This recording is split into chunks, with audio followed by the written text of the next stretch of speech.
Touchdown, Devo in the slot. This is my end zone. Give me everything you got. Defense, hit him with that Cosa Nostra. Quan Alexander, this dance, Nick Bosa. 49er Empire, 49er Empire. This is for the fan base, die hard, set by. Stand up, 4-9 to the heart, baby. Paul Lord back in Candlestick Park.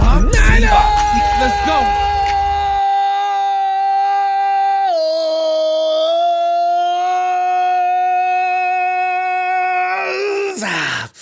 7-0, fam. What are you doing? It's quick, ain't it? All of a sudden, we're back on the field again. Back on the field again. On 3. When they cold, we hot. When they cold, we hot. When they cold, we hot. 1, 2, 3, hot boys. I tell you what, fam. When we was clowning around with this kind of thing 4 or 5 weeks ago, what did we know what was coming up? No. Man. Oh, by the way, and on that note, giving a shout out to Stephen A. Screaming Smith. Ryan Clark, anybody still pretending? Ryan Clark, all these guys have jumped on the 49ers bandwagon now, including you, Mike Florio. Oh, God, I told you guys should have responded to my tweets. I could have stopped you from making a fool of yourselves a long time ago. They wouldn't listen, except for Ryan Clark. He did respond one time, but he was just saying, I'm just doing my job, man. Injury report. Coach Shanahan appears to be pointing more toward 49ers Week 10 game for the returns of 4 of your favorite injured starters, including Joe Staley will not make his return to action tomorrow night, after being scheduled for another week of limited practice in preparation to face the Cards on a short week. That's okay, Joe. Relax, kick back, get into shape, and get ready for the real contest. Shanahan on the matter is quoted, without us having a full-speed practice, it's going to be tough to simulate some stuff in the next day and a half. Now, let's say this is what he said a couple of days ago, right? We'll see how he feels, but he's more doubtful. Still a chance. No, there's not, Kyle. No chance, fam. Staley's been out since week 2 with a fractured left fibula, which he suffered September 15th in Cincinnati. A game that actually, Joe, I don't know, sometimes I wonder, Joe got hurt in the game and we just beat him up. Just beat him up. Justin School is expected to continue, and he'll be making his 6th consecutive start versus AZ at left tackle. He's been doing a fine job for the most part. Shanahan said he feels good about All-Pro Joe being available to face the Hawks on Monday Night Football, November 11th. Fam, as you look over calendar, whatever you use, God, 11th. This is the game, and this was equally personally tomorrow, but it's not. You know what's going to happen already. Well, you shouldn't. And it could be, I know, people are saying, it's a trap game. Like, you don't trap a first-year team. Now, next year, the 49ers could get caught flat-footed on some of these games, and we should probably enjoy this year because next year, the 49ers could start to get a little cocky. But this year, ain't going to be no cocky. The 49ers are going into every stadium. They're so inspired this year, you'll never see them take anybody lightly. Juice, Mike McGlinchey, who loves his mom but has had enough of watching his guys play with her and the cookies and milk constantly coming in. He'll be back as well. Akello Witherspoon will be carrying on like Trez saying, hold up, wait a minute, that corner is mine. I don't want E-Man in it. E-Man, I tell you, boy, E-Man has allowed no damage since Spoon's been out, fam. If you're the coaching staff, what do you do? We'll talk about that. He'll be returning to face the Hawks most likely. 2 members of the 3-headed running back monster, Matty B and Haim the Dream Mostert, didn't practice earlier this week, but Shanahan seemed optimistic that Matty B will be able to play. But time will tell as we wait and see tomorrow night. Hey. Shout out to Nicky B. Boy, Mrs. Bosa, you must be proud of your boy. For the second time in his young NFL career, the rampage of rookie edge, looking like the Hulk coming off the snap every time, has earned NFC Defensive Player of the Week honors again. Ow! Nicky B is coming off of one of his best performances as a member of the 49ers, racking up a career-high 3 sacks, 4 total tackles, 3 tackles for loss, 3 quarterback hits, a pass breakup, and my Lord, that big monster came out of that game with an INT. When was the last time you heard about an edge rusher having an INT in the stat column? Oh, man. He returned that for 46 yards, looking like a running back, too. Put the brakes on, throwed you out the way. What? This is a football player. My God. 46 yards. I mean, and in total annihilation of the Carolina Panthers. Boy. Through 7 games, Mrs. Bosa's baby boy has registered 7 sacks, 20 tackles, 21 quarterback pressures, 13 quarterback hits, a forced fumble, a fumble recovery, and an INT with 7 sacks on the season. He now ranks 4th in franchise history for the most sacks by a rookie. Bosa is currently on track to catch former NFL defensive end Javon Curse's rookie record, sack record of 14, which was set back in 1999. 20 years it took for another to come along and threaten that record. He's on your team, Nick Bosa. Or as his mom says, his name is Nicky. Mom, your son's a monster. There's other name for him, too, okay? According to Pro Football Focus, Bosa leads the NFL in pass rush productivity with 13.2 pressure rate, 22%.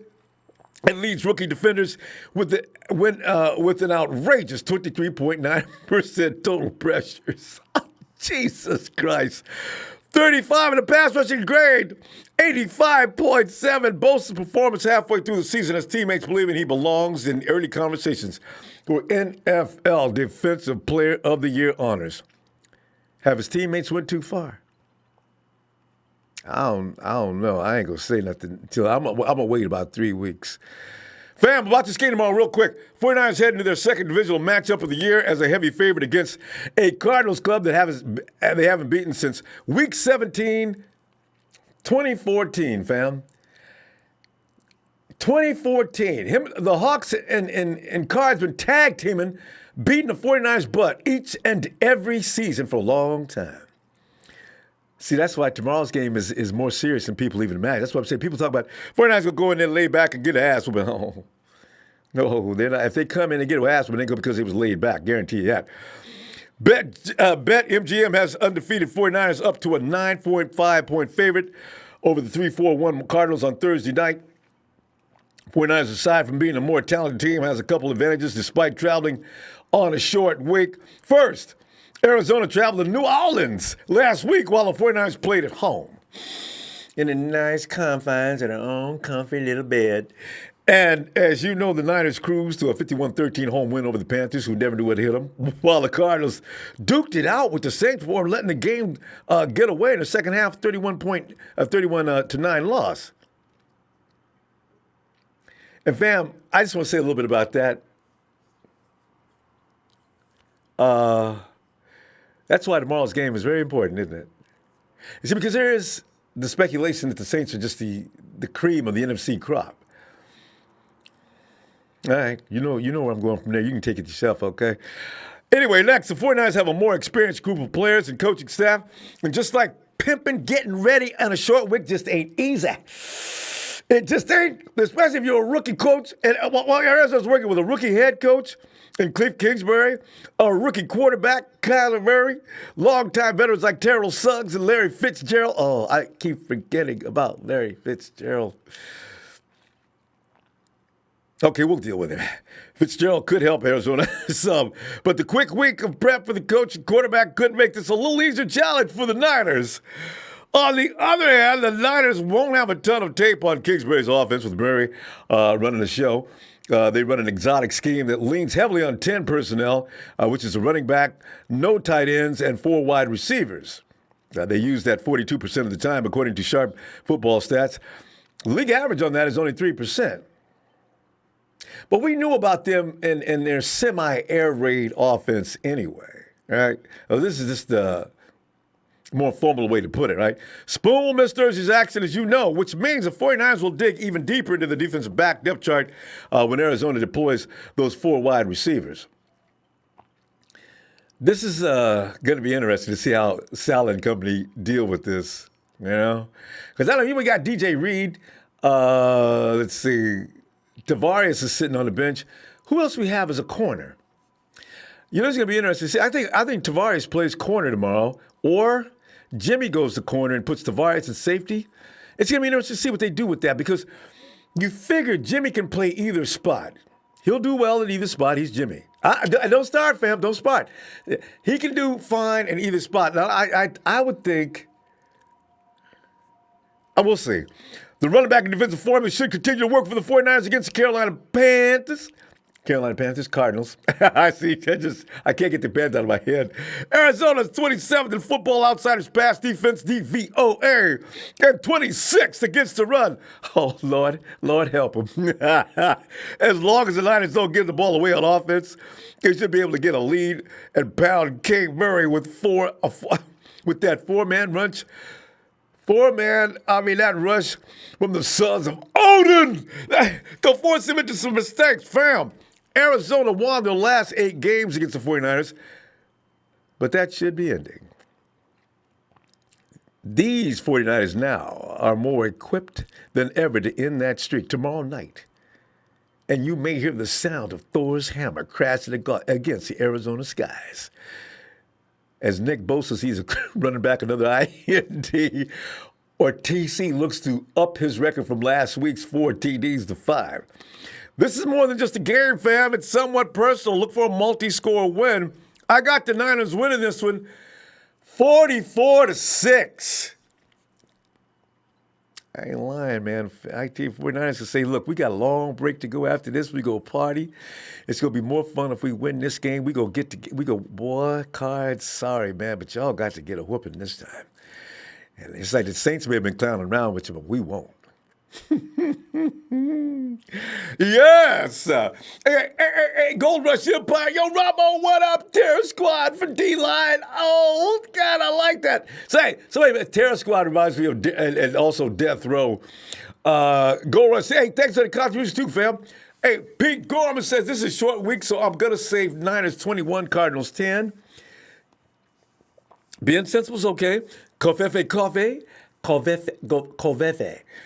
Niners up 37 and up, and Cards 3. 49 Empire says 54-3 Niners out from Mississippi.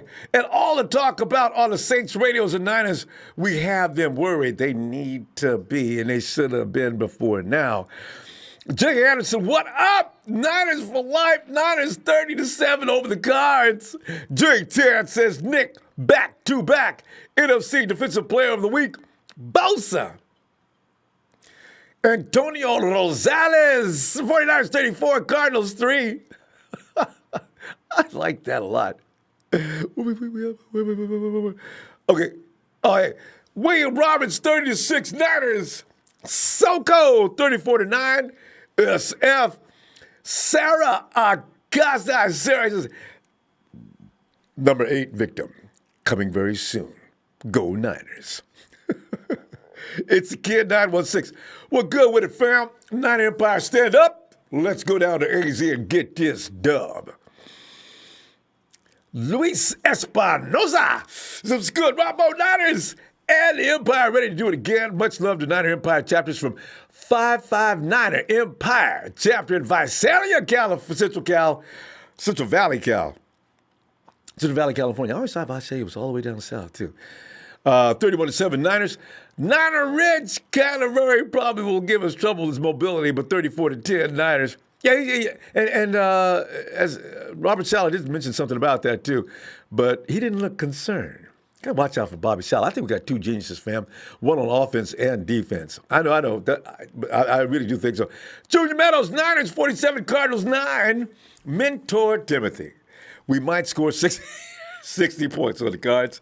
It's going to be ugly for them. It'll be like Notre Dame versus whoever, right? Coach Timo. He says, I think we end the Cards' misery early in this one. Honestly, they definitely cannot hang with us. We got this. I tend to agree. Oh, hey, Chad Garrison, 33-13. Happy Halloween. Thanks, Chad. Oh, man. But every 49 on the team ought to come in dressed as since it's Halloween. Everybody ought to dress up as Nick Bosa. You talking about scaring Kyler Murray to death? Yeah. How about there hollering and screaming?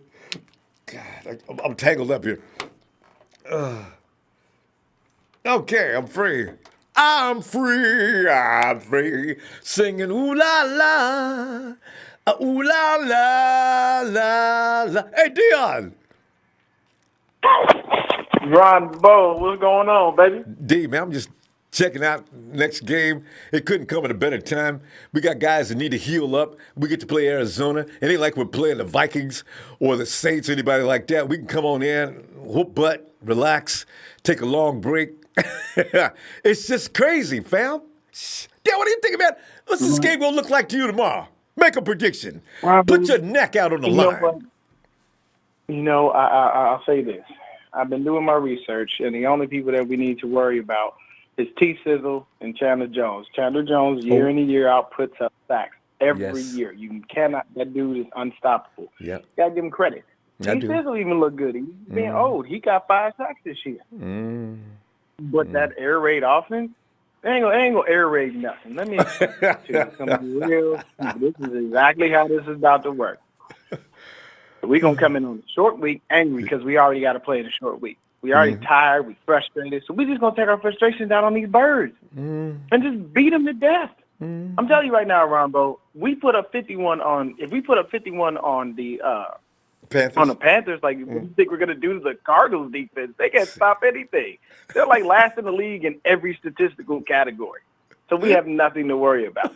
I mean, I respect Patrick Peterson for what he's done in the league, but, I mean, they haven't really been much of anything. Larry Fitzgerald. I'm telling you right now, this score is going to be either just like the last one, it's going to be 51-13. Hell, we might even put up 60. I expect us to explode on them. And, Ronbo, I'm going to be at you on Twitter tomorrow, baby, because I'm going to be out there with some of my people networking, and I'll hit you up and tag you in a post. All right. I'll be keeping an eye on it. Tailgating and everything, so I got you. All right. Because I tell you, if I hear the announcer say, it looks like Nick Mullins is getting up ready to throw, and we're not even out of the second half or first half yet. Yeah, I mean, look at it. Like, look what we did last. We put him in, and Raheem ran all over their number one. That's their starting D. And we had our backups, and we even put in Sam Young on the line. We put in our backup defensive line and ate them alive. Are you serious? What are they going to do? If we could sit down Nick and D and DeForest and Eric, and then go ahead and just put in Sheldon and DJ and Ronald Blair and everybody else, and still create sacks and still create pass coverage. Like, are you serious? They have no hope. And Kingsbury is worried. I'll tell you right now. And Kyler, I know he worried. I know he had to see Nick last game. I know he did. He's probably looking like, how do I run? And did you see on Twitter? People tried to set Kyler up. I mean, hey, fam, you know what? Our defense, as I like Kyler Murray, he's a nice kid. Don't buy all them tweets. People are trying to get everybody fired up, lying on people. Kyler Murray ain't said all them things he said. Because Kyler ain't stupid. You really think with a right brain you're going to sit up there and piss off the number one defense in the league? We are the number one team in the league. All these power rankings on this crap, period, point blank. The Niners are the number one team in the league. And I say that with full confidence because you know what? The Patriots ain't played no damn body, but they get all the love because they won the Super Bowl last year. They beat a porous, horrible Rams team with no Todd Gurley. The defense looked like they didn't even show up for the game, and they'd have traded away half their defense now. So this is a very easy game for us. Now, one thing I will remind you of, we actually, the last 4 years, have lost to the Cardinals. Well, yeah. 4 years in a row. We are 0-8. So this is the year that we turn that around and we smack them in the mouth and let them know we are not to be played with. But yes, for the last 4 years, we have lost to the Cardinals. It's unfortunate. I hope we go 4 years in a row beating them too. That's just payback, you know. Them and the Hawks beat them birds. I mean, I want to smell bird meat. I want to smell that poultry barbecuing. Look, we're gonna win. We're gonna win this game and revel in that. Because when I get to the birds, Ronbo, We gonna eat them little Seahawks alive. They have no hope. They have none. They think that they really finna do something with a weak offensive line against our defensive line, and we have a week and a half to rest. Deon, Bringing Juice back, possibly Deon, bringing Joe back. Are you Deon, come on? Right? and Well, Deon, you already know. you know I know, but we got to stop, fam. You got my note, right? I sent you back, so I haven't looked at your response yet, but we gonna get together, all right? But fam, I'm gonna go now. Yeah, we gotta get that and look for your Ronbo. all right, and look for your tweets tomorrow. All right. All right, man. Oh yeah. Oh, We're hey, gonna see whoa. us out there, man. Deon, not in the game. Deon, I forgot. I need your score. Oh, you know what? I'm gonna tell you right now, Ronbo. I'm gonna say about 51-10. I'm really gonna put that. You remind me of me. I see no reason we shouldn't go all over them, man. Have a good night. Stay blessed, man. All y'all Niner fans, be ready tomorrow because we're gonna beat up on these little poor birds. And y'all have a good evening. Appreciate you, There you Ronbo. go. Thanks, D. And check out Deon on the chat. If you see his name, click him. He's got content. He's got ready to go content. Click him up. Get over to his page. Vader.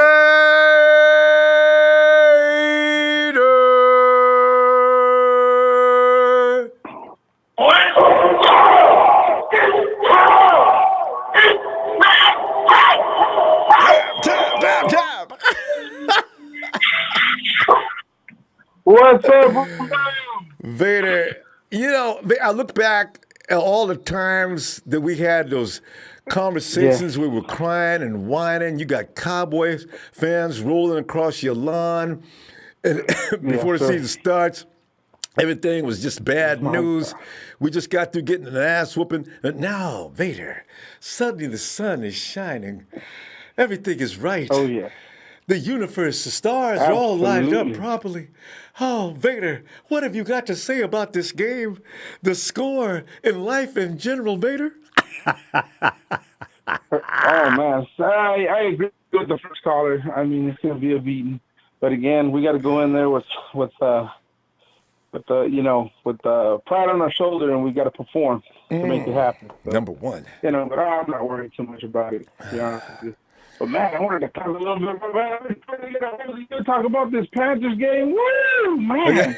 Both sides of the ball. Yeah, both lines, Ronbo. Jeez Louise. I mean, our defensive coverage, wow, everything's just clicking. It's just amazing. I was just upset that Kittle didn't get his touchdown. Who? Kittle? On Kittle, on tight end day. It would have been nice if we would have got one. Oh, yeah. Yes. Forgot about that. He didn't get a touchdown. He should have. Yeah, and then the stupid flag that they threw on our punt kicker, that was bullshit. But it is what it is. Oh well. That's all right. But yeah, I thought we were gonna get penalized the game, man, for animal cruelty. Because wow, what a score! That was down on the Panthers, man. Just an awful beat down, man.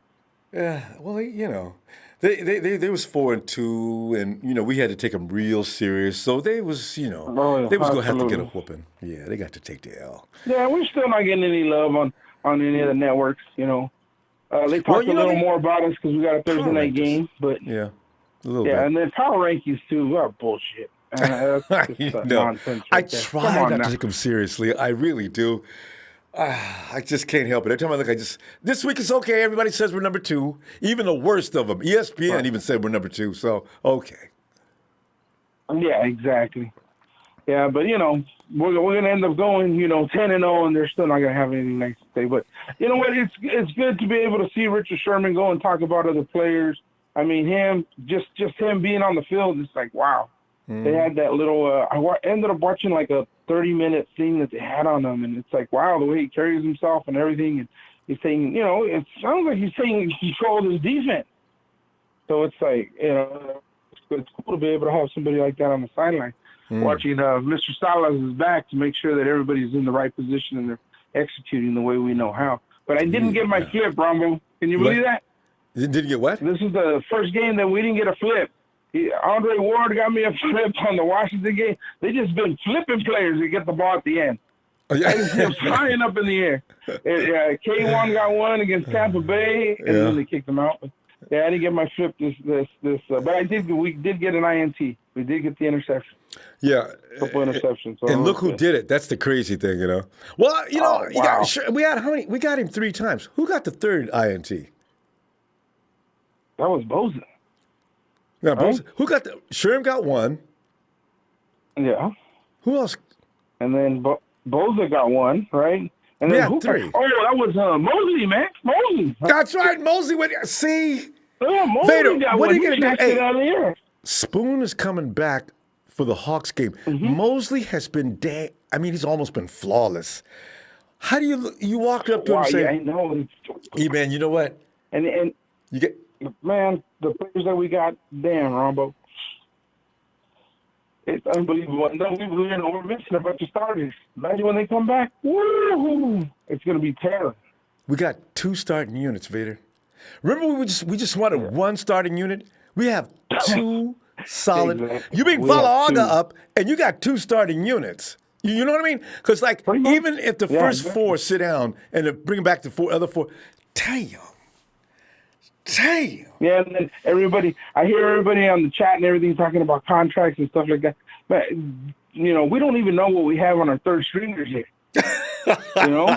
And it's like, hey, you want to leave? Have a nice day. Plug and play, baby. We out here. I got somebody to plug right in there. Emotional Right, attachments so- of it. Vader, we got to go, Phil. I knew we're having a good time. Time flies. Oh, Tell you what, anyway, yeah, we got to go. We got to go.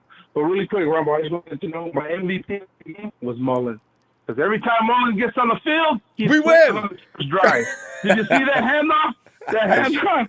Now, Mozart, I can't say enough about that kid, man. Mozart's just fantastic. he man. is amazing. Fantastic. Oh, Vader, give me a score. But my score. All right, I got to give you a score. I'm gonna go crazy too. I'm gonna say 60-6. Niners all day, baby. 60-6. We are, There it is. we are 66 so. on Halloween, baby. God, Vader, good stuff. It's recorded, man. If it happens, well, you can get huge kudos. All right, fam. No shit. All right. See you after the game. Have a good time. Let's go! Radio Ronbo Sports. Shout out to the Empire, TNT, and everybody else. Let's go. Vader, great to hear Have from a you, good fam. night. You too. But hey, fam, have we gotten besides ourselves? We're out of line with some of these scores. Okay, hey. Debs says, thanks for that contribution, Debbie. And Big Show, he says, I hope Peter doesn't watch this game. They'll be witnessing our 49ers wiping out a rare species of bird, Cardinals. 14, 49ers 35. And you know, Big Show has a good point with that score because it could be the 49ers might be a little tired from this last game. They might just want to just beat them up a little bit, not too much. It's Big Show. I just did that. Oh, Chad Garrison, thanks, fam. Chad says, and we got Happy Halloween from Chad earlier. Thanks, Chad. Yeah. Hey, Dr. Phil. Phil, come on in. The doctor of football. Rob, are you there? I'm sitting right here waiting on you. How you doing, Phil? All right, man.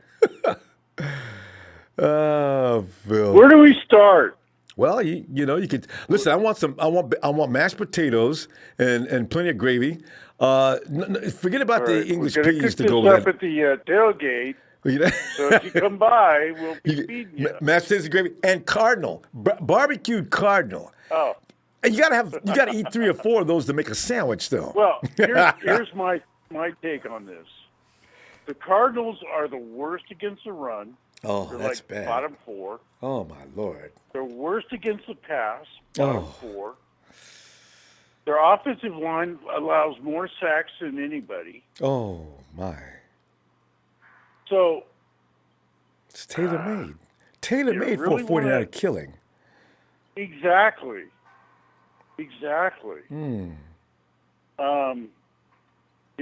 I think they're going to put a lot of people in the box so that they try to stop the run game. And I think Jimmy's going to have his his way throwing the football. I was going to ask you about that. I think this is going to be the first This is game it? he throws for 300-plus yards. This is it. Yeah. And we got to break in number And then 17. all We the got to bring in naysayers 17, start Phil. going, uh-oh. Yeah. And the other thing is, I think on defensively, their offensive line is not that good. We're going to rush just 4 guys. And they're going to throw a lot of quick passes. And if our defense just steps up, in Like the Mosley. zone, they're going to get picks and pick sixes. I mean, I think that's the way we that's the way we go. They got no running back. Well, This is the they time, brought the kid in from Miami. How much did he learn, though, in 2 days, 3 days, or whatever it's been?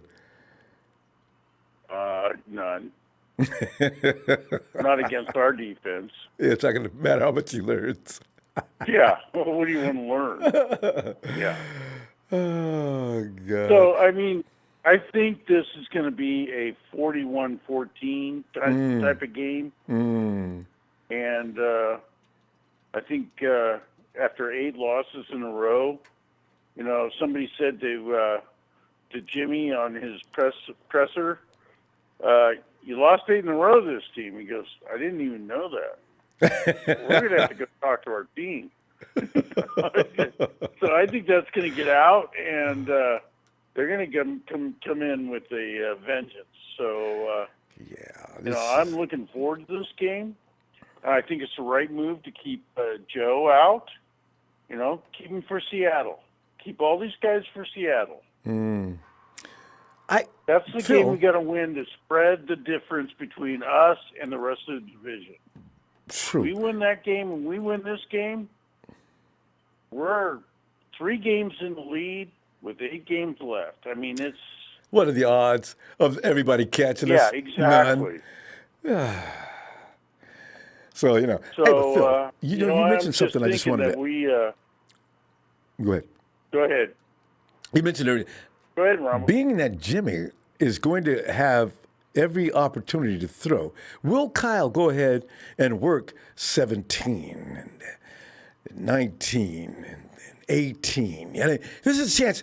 Might as well see if we can get some work in against the Cardinals. We already know the run game is stellar. I don't want to risk. I only got 1 running back that's really healthy tomorrow. Why get him hurt? Let him run some, but work that air game a bit. I think Breeda's going to play, but he's going to be limited. Well, see, I don't want him even limited. I want Breida to sit down and let that ankle heal, and let. We need him for Seattle. Yeah, we got a running back in Debo. Let him run those out of that jet action. I mean, God, that was a gorgeous play. I agree. Wow. I just agree. I think we need to work on our passing game and shut the hell up on these other naysayers. Oh, I'm so tired of people questioning Jimmy Garoppolo. But he carried us in 2017. Careful. God, it was all Jimmy Garoppolo. People that have come our way, these people that have come our way are going to jump the boat as soon as we lose. I know they can't wait. Nate Burleson said as much. I guess I'm tired of waiting on the 49ers to let me down. The only 3 guys to the effect I he thought know they started are losing. Daniel Jeremiah, Colin Cowherd is a 49er okayer. Yeah. And Mike Silver. there was one other guy, Chris Sims. Yep. Other than that, yeah, these guys are bandwagon. Well, they're about to find out. But anyway, Ronbo, I think we're going to win this game. I think we're going to win it going away. What was your score? Did you say? We got your score. What did you? 41. Phil's got 41 points. 41-14. There you go. All right, Phil. You know what? And see you after the game. I wanted to say one more thing. That some of the conversation yesterday about Marquise, he had a family death. Yeah. And you know what? Give the guy a break. Yeah. Come on. Family is more important than any job. That's true. And the other thing is... And what's the best for him? Yeah, exactly. And the other thing is the salary cap does matter, and I'm glad the Niners didn't make a move yesterday, other than if they traded CJ for picks. because I want to keep Eric Armstead. Yes. I'm sorry. All right. I want to keep the guy. Phil. And we're going to have to keep all our money, Yeah. and we're going to have to renegotiate Jimmy's contract. Jimmy will do it because Keep good guys around him. we're going to basically give him front-end money, guaranteed, and then spread it over the length of the contract. There you So go. you're going to save cap room, and you're going to be able to keep Eric, and we're going to be able to keep this team together There you go. Phil, for another 5 years and hopefully, have yes. a dynasty like we did in the 80s. There you go. All right, Sorry, Phil. I just wanted We'll to do attack that. this. We'll attack this more later in the week. All right, fam. Have I a know good we night, will. Phil. Well, after the season's over. But anyway, All right. yeah, go next. Night, Phil. All right, man. Later. Later. And we go and check out Don. What's up, Ronbo? Don, I'm just sitting here and oh, by the way, Don, are you in the chat? Has anybody? We used to have a resident Cardinal fan to come around. Where are these people? You know, Don, here's the thing. What I really enjoy about winning. All those guys used to come in, and I mean, I didn't even need lighter fluid, and I'd be sitting there just flames coming off me. We can't find those people anymore.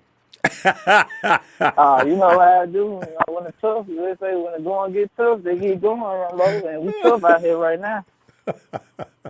And then they can do about this is sit back and smell it. Sit back and smell the smoke that we got. The smoke that the Panthers supposed to have for us. I tell you. If you seen that little meme that they got out there on the Panthers, somebody they wanted all the smoke and got out there and we destroyed them. I was actually concerned about the Panthers too, which is so funny. I thought they was gonna come in and give us a we all game, were. Don. What they didn't give us no game. Oh, yeah. What was that? The game at all, and I expected way more out of their Rumbo. But you know, as for tomorrow game, they're gonna be a cakewalk, Rumbo. Like you're not gonna come in and think you're gonna air raid the best pass defense in the NFL. Come on, man, that's what we want you to do. You're gonna be that stupid to come in here and try to pass the ball on us. Like that's what we want you to do. So Bosa can get back there and kill you, Buckner can get back there and kill you, D4 can get back there and kill you. They won't beat it, Rumbo. Like, I know we on our high horse because we didn't know we were going to put up 51 on the Panthers, but I'm saying 33-0. I'm saying get on my scoreboard, Rumbo. You know, Don, I do concern myself about the fact that Kyler Murray, 33-0, that's right. He said 33-0. But my producer, 33-0? Yeah. Anyway, Don, I do worry about that speedster getting loose. You know, because he does have world-class speed. I figured they got a plan for that, though. So we'll see. This is the first guy we've seen like this. And he the most sacks. Like I think they got the most sacks in the NFL. So I feel like if we get back there quick enough, he ain't got a chance to scramble. By the time he think about scrambling, he'll be in both arms getting slammed to the ground. And I can see this being where everybody want the game for Jimmy. I believe this is Jimmy game. This is gonna be Jimmy game right here. Yeah, may as well. Especially with we having some banged up running backs. I can see this being Jimmy game right here. This is the game. Everybody who want to talk, tune in Thursday. 17 got a couple of more plays up on them. Tune in Thursday. That's what we need to drop in the chat for all them haters that come in. Rumbo, tell them tune in Thursday. We'll show them what some championship stuff look like. Because I agree with the last caller. He was like we going to have to pay Buckner and them and stuff like that. Yeah. And by Jimmy, I can really, this year, Rumbo, I can see us actually winning the Super Bowl. And why I say that is because I see a lot of our defense or what I had seen in that Philly defense that had won the Super Bowl. And the main key with that Philly defense was having the bodies on the D-line to rotate out because they always were fresh. Their Philly line was fresh because they had a lot of good D-linemen. And they had Chris Long coming in on the back end. Johnny, all these guys was coming in. They weren't even starting. They was coming off the bench. Along with you got Fletcher, Cox, Brandon Graham, all them guys on the line. And that's why Philly had a good defense that year. They offense ain't as better as this. But I feel like we're going to be deep. If we don't get to the Super Bowl, we NFC Championship at the list. That's why I see us at the list, Rumbo.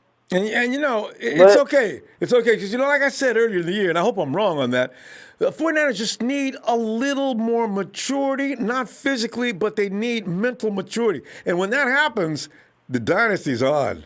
It is so on. oh yeah, it's Yeah. on. Cause like I said, I was group to call to sign everybody back. Let's get this dynasty. Whatever 5 years, let's do this. Whatever it takes to keep everybody on the team, let's do it. And when people retire, we can get them drafted and plug them in just like we're doing now.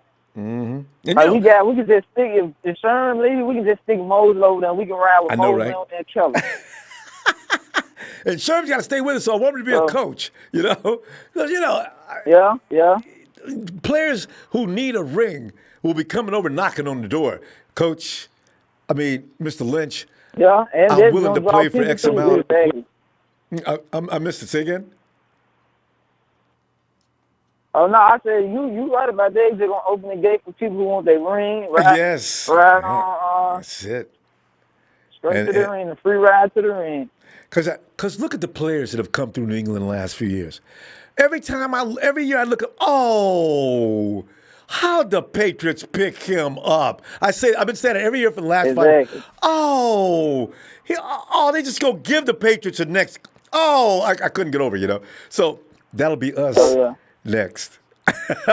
Yeah, All right, basically. Don, we gonna We go. gonna Hey, take that over. yeah, well, yeah, we deserve that. Okay, Rumbo. Okay, Hey, all right. fam. What I just want to say in closing, Rumbo. No shout out to everybody that comes through on the show and listen. Like I said, you already know I chime in. I'm at work, so if you could tell them just leave me on, put me on mute, and let me listen to the rest of the show. All And right. man, like I say, forever faithful, man. 9 forever, 9 for life, man. Y'all have a good night, Rumbo. Don, you too, fam. Talk to you later. All right. Oh. And we go out to Joyzy. It's James. What's up, Ronbo? James, you know what's up. We are now rolling with we're like every Niner fam now is an A-lister. We are the elite fans of the league, not the Cowboys fans. We may be we gotta rub elbows with the Patriot fans, but everybody else is below our shoes. I like that feeling. Oh, oh yeah. Hey, it's you know, I look at tomorrow's game, and once again, thank you for what you do for us, for this Niner Empire and the faithful. Right now, we're just cruising along, and tomorrow night, said it before about those two interior guys, 91 and 99. That length, that height, those long arms. Kyler Murray is a little short dude. Okay.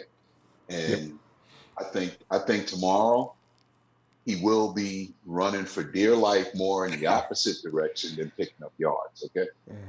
That I do believe because they got like I think the third highest sack total, the sacks allowed for the season, I think. And then That's history.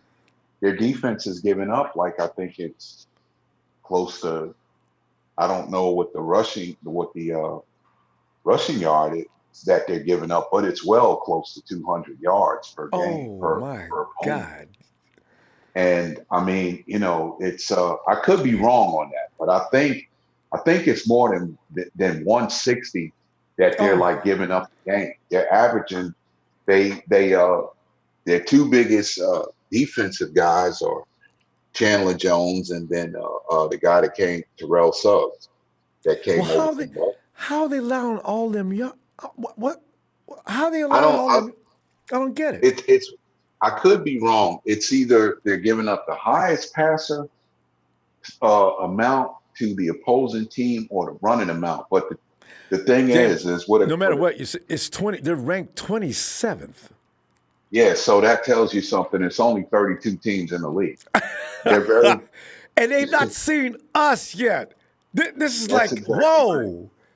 right. That's the big X factor. They have not seen us. Yeah, they've beaten us a bunch of times the last 8 times. But let's see our quarterbacks. Colin Kaepernick, Brian Hoyer. Oh Jesus, please, Lord, help me keep my dad down. And then And look who they had.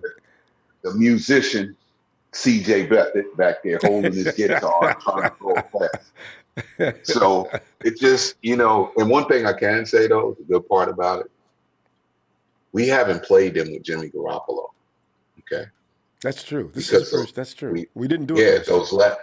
remember the last 5 games we had lost, Warrior lost that last one to him. And No, that was then, CJ. yeah, CJ it was last year, both games. Yeah, CJ lost the last one to him, and then he turned around and got hurt in the Seahawks game. And then Kyle brought in Jimmy Garoppolo. Remember that first pass with the 30-something Never seconds left or whatever?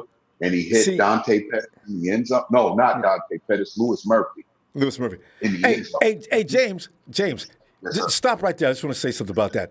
See, this is why when you hear this conversation, this ongoing conversation, well, does Jimmy Garoppolo have the capability? If you take the 49ers run game away, can he put the team on his shoulders and take him? You idiots. Do you remember anything about 27? We didn't have this kind of running game. We didn't have that kind of offensive line. We didn't have this kind of defense. We won 5 in a row. Who do you think won those games? It was Jimmy G. Thank God. you. He threw a sidearm out the revolver, okay, rolling to his left and hit Lewis Murphy dead in the end zone between traffic. And you know who was back there covering him? Sherm. Richard Sherman, okay? At that time, he was a sea chicken. But now, thank God for change. And I'll say it like this.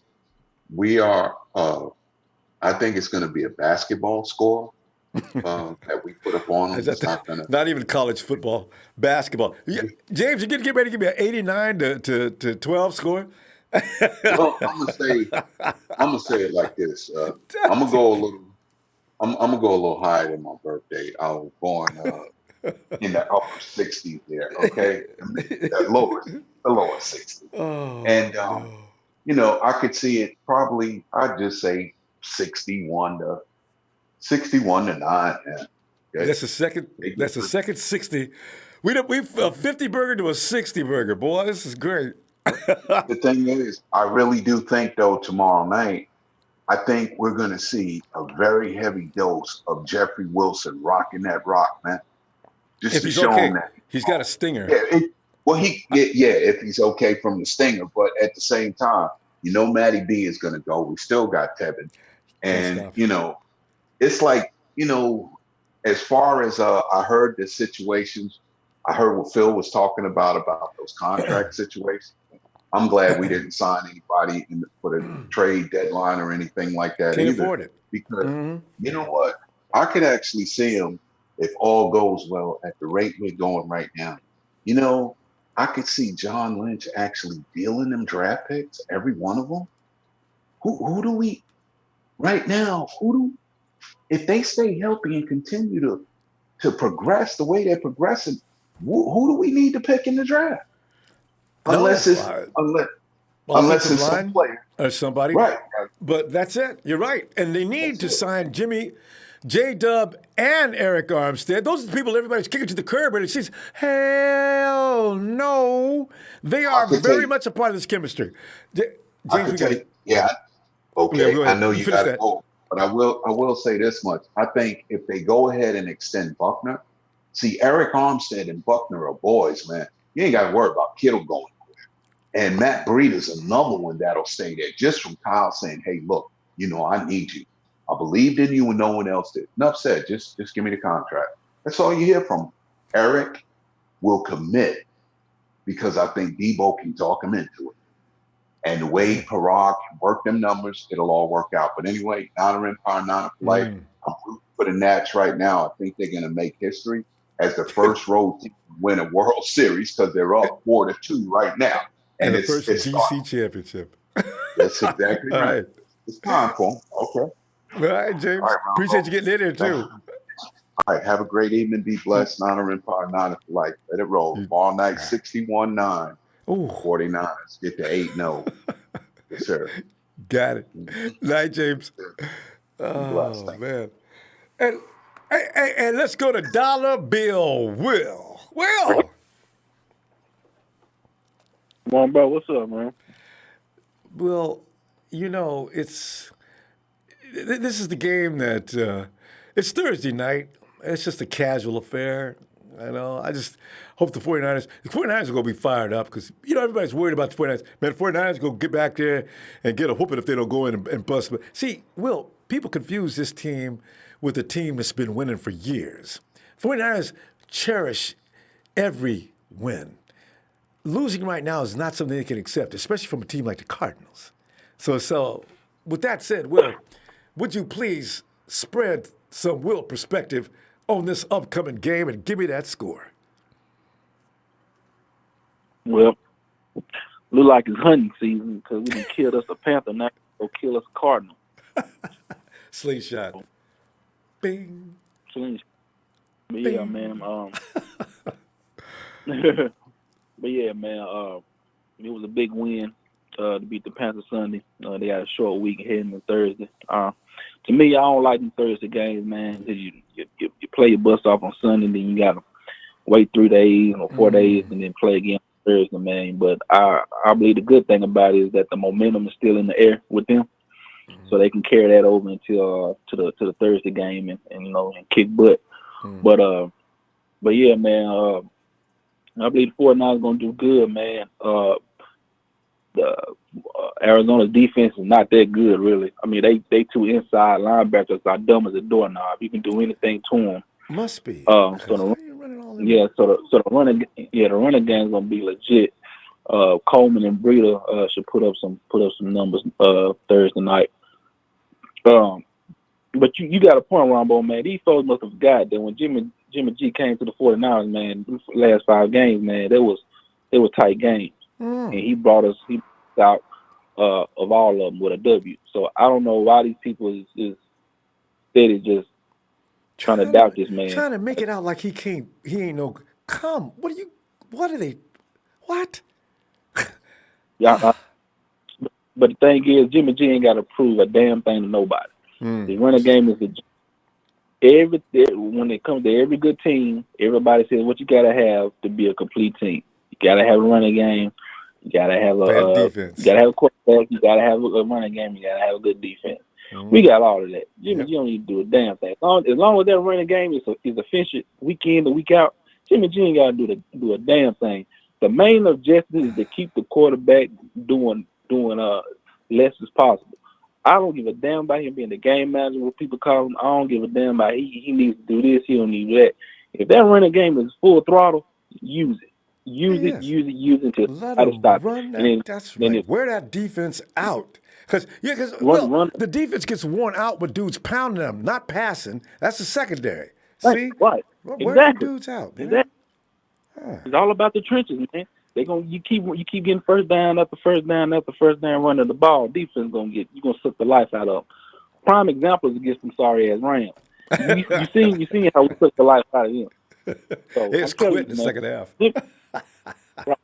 Jimmy G ain't got to do a damn thing. And I tell you one thing, I forgot to mention this to you. Emmanuel Sanders was a good pickup by the 49ers. This man made an impact immediately. First game as a 49ers for the first touchdown of the game. The dude is good, man, and he don't look like no 32-year-old out there on that damn field. I'm gonna tell you that right now. The dude, that was a great pickup. Right, John Lynch and Kyle didn't need to do much more in the trade deadline. What we needed was a true receiver, a veteran receiver that can teach these guys and mold them up to be great for the future. And we got Emmanuel Sanders to do that, and he's already making an impact on the team. So they didn't need to do much more in the trade deadline. So that was good. But for that defense, man, Kyler Murray ain't gonna see the he ain't gonna see the field.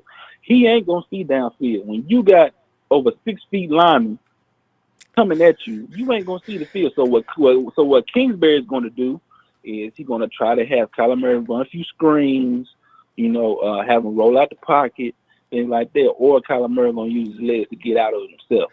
So what the 49ers need to do on the defensive line is have the ends to make sure when they rush, keep him inside the pocket. So when Buckner and Armstead come in, they can benefit off of it. Quan Alexander, Fred Warner, they're gonna control the midfield with the zone coverage. They both fast. They can stick the end receiver. in the CBs, Sherman and Mosley, they got their stuff locked up. Tartt gonna come in the box, light your ass up, and Jimmy Ward, he gonna do his thing. He gonna stick to you like glue. The man been balling out ever since he came onto the field. So with that being said, man, I don't see the Cardinals having any chance of beating us. The only way the Cardinals can beat us is we beat ourselves. But I think Kyle Shanahan got them believing in his culture and believing within one another that they can withstand any circumstance. So I don't see them. And they've already proven it. So it's all they got to do is stay with that same mindset. Will we go film? I tell you what though, tomorrow night we go have a good time. So, all right. But yeah, we're gonna rock out, man. But I'm gonna give you my score, man. I'm gonna say 41-10. Yeah, we all like them 40s. I said 40. I didn't say 40 ounce. I said 40 in points. Phil. All right, Phil. Go ahead and give us your sign out. Go ahead.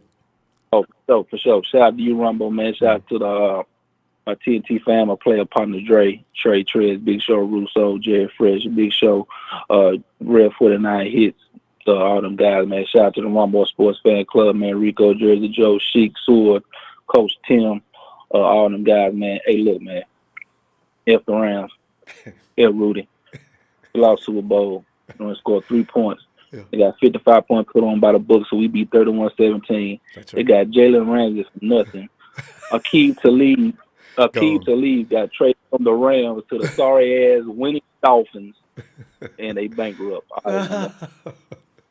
Oh, man. That list just keeps getting bigger and bigger. All right, Will. All right. And that's great. If what I heard, Talib didn't have no argument. He had a no-trade clause in his contract. And Talib said, they ain't charging, I ain't got to pay no taxes in Minnesota. I'm out of here. And you ain't gonna be out all day. So Dre. I just talked to his mom and still don't even have Dre, you got your house has got lots of folks in it. Can you find a quiet spot? Yeah, man, what's going on? Oh, looks like it's okay now. All right. Dre, I love to hear from you on these kind of situations. You got the 49ers going into a place where the defense is ranked ass.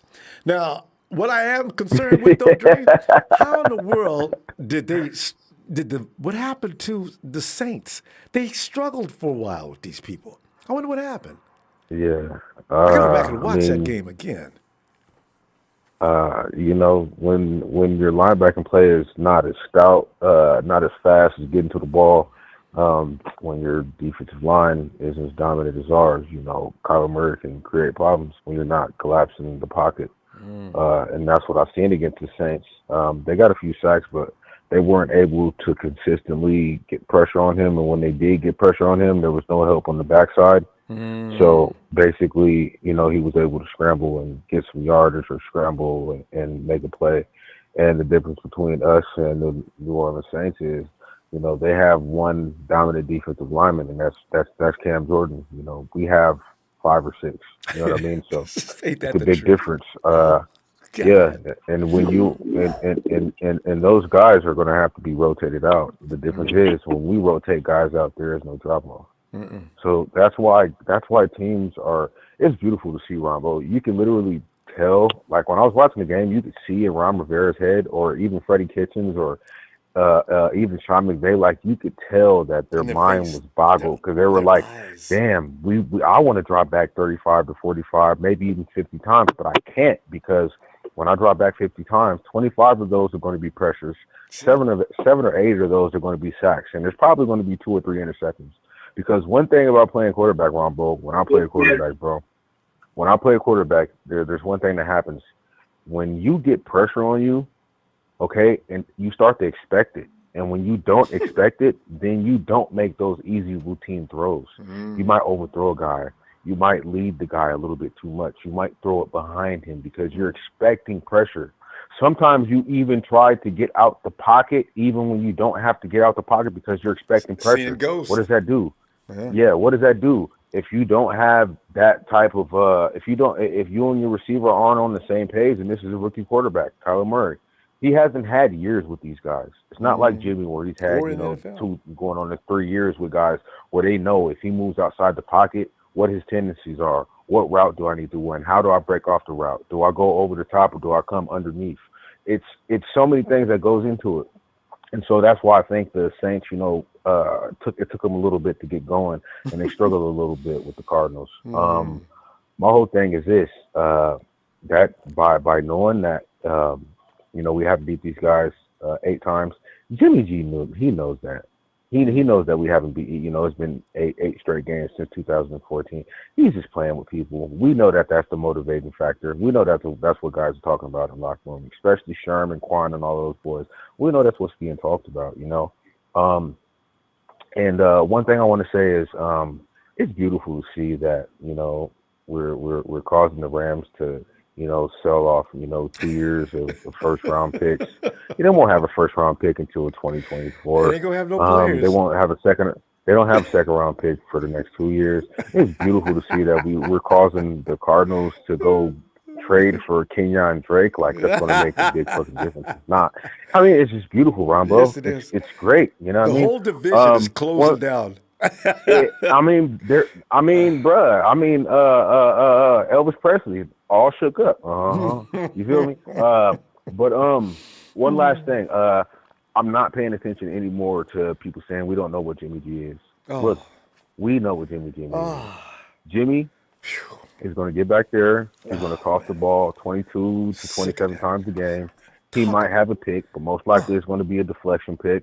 Kyle Shanahan draws up big plays. He's going to take chances. That's the type of offense he runs. And we're not going to worry about that. You know, one bad play, we'll get it back. And when he gets the ball back, he goes down and scores. We know what Jimmy G is. He is exactly what we need him to be. We're not. What they're trying to do is they're trying to force Kyle to go into a pass-first offense. And Kyle's like, no, kiss my ass. We're going to continue to do what works. We do. If it's not, bro, you know what we've heard for a long time? If it ain't broke, don't fix it. Let that. If it ain't broke, we got some of the it. best running backs and the best offensive line blocking in the league. Yeah. Why in the hell do we need to just start throwing the ball? Just to prove that Jimmy G can take himself, he can carry the team. Oh, do you people know anything about football? No. I mean, hey, we don't want. Jimmy G is doing exactly what Russell Wilson used to do. When they had the Legion of Boom and the great running game, he's doing exactly. Throw the ball 25 to 27 times a game. You know what I'm saying? Make smart decisions. Get 2 or 3 touchdowns and move the ball consistently. That's what he's doing.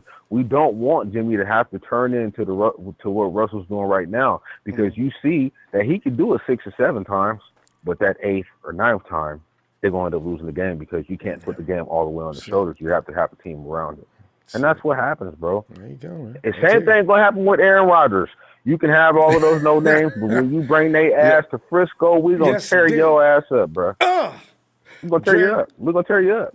Jay, let me get that score. We're going to go for him. What you got? Oh, man. It's so hard, bro. It's so hard to predict our scores because you never know, bro. I didn't see 50, so I hear you. I do not know how that happened. I'm not going to say 50. I don't think we're going to drop another 50. It's a short week, man. I'll say 30. I'll say 31 to 10.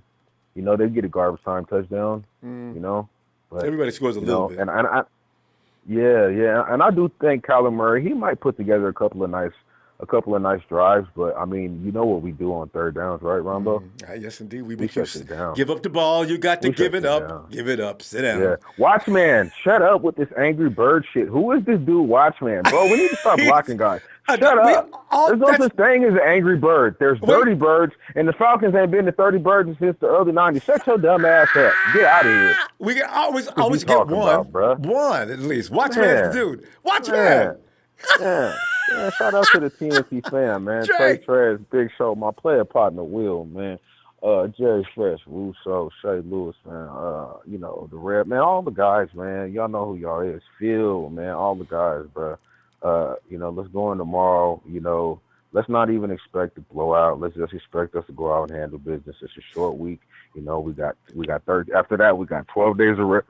12 days of rest between here and Seattle. You know what I mean? If we win here, beat Seattle, then beat the Cardinals again, we're basically in the driver's seat because that puts us 1, 2, 3, 4, 1, 2, 3-4 games ahead, and the Cardinals will beat the Seahawks or the Rams at least once.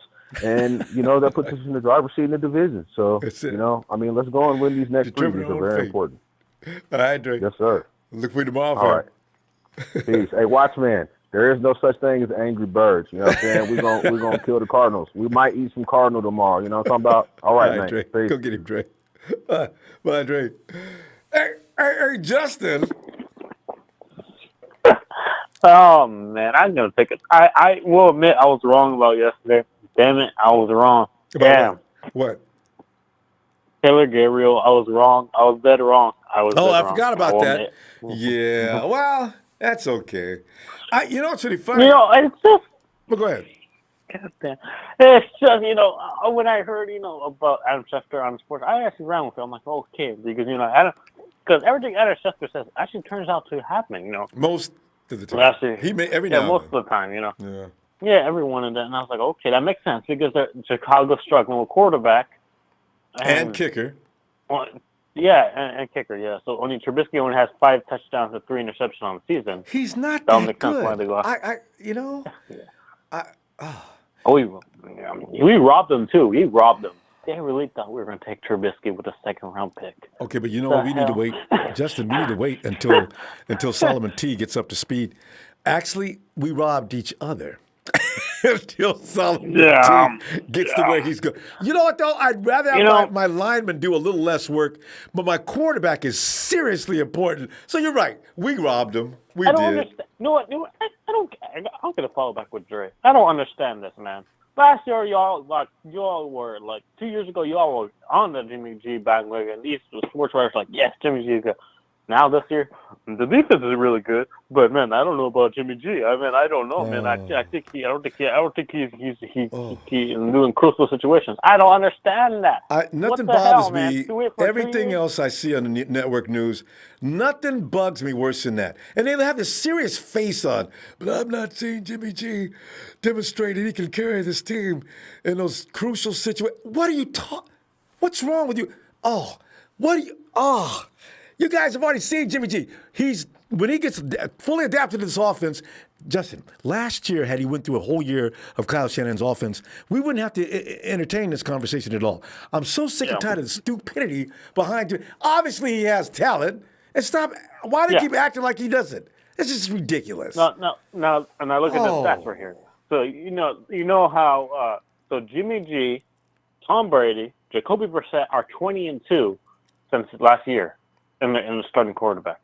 That's not something to say. That's not something to be impressive. What more do you need?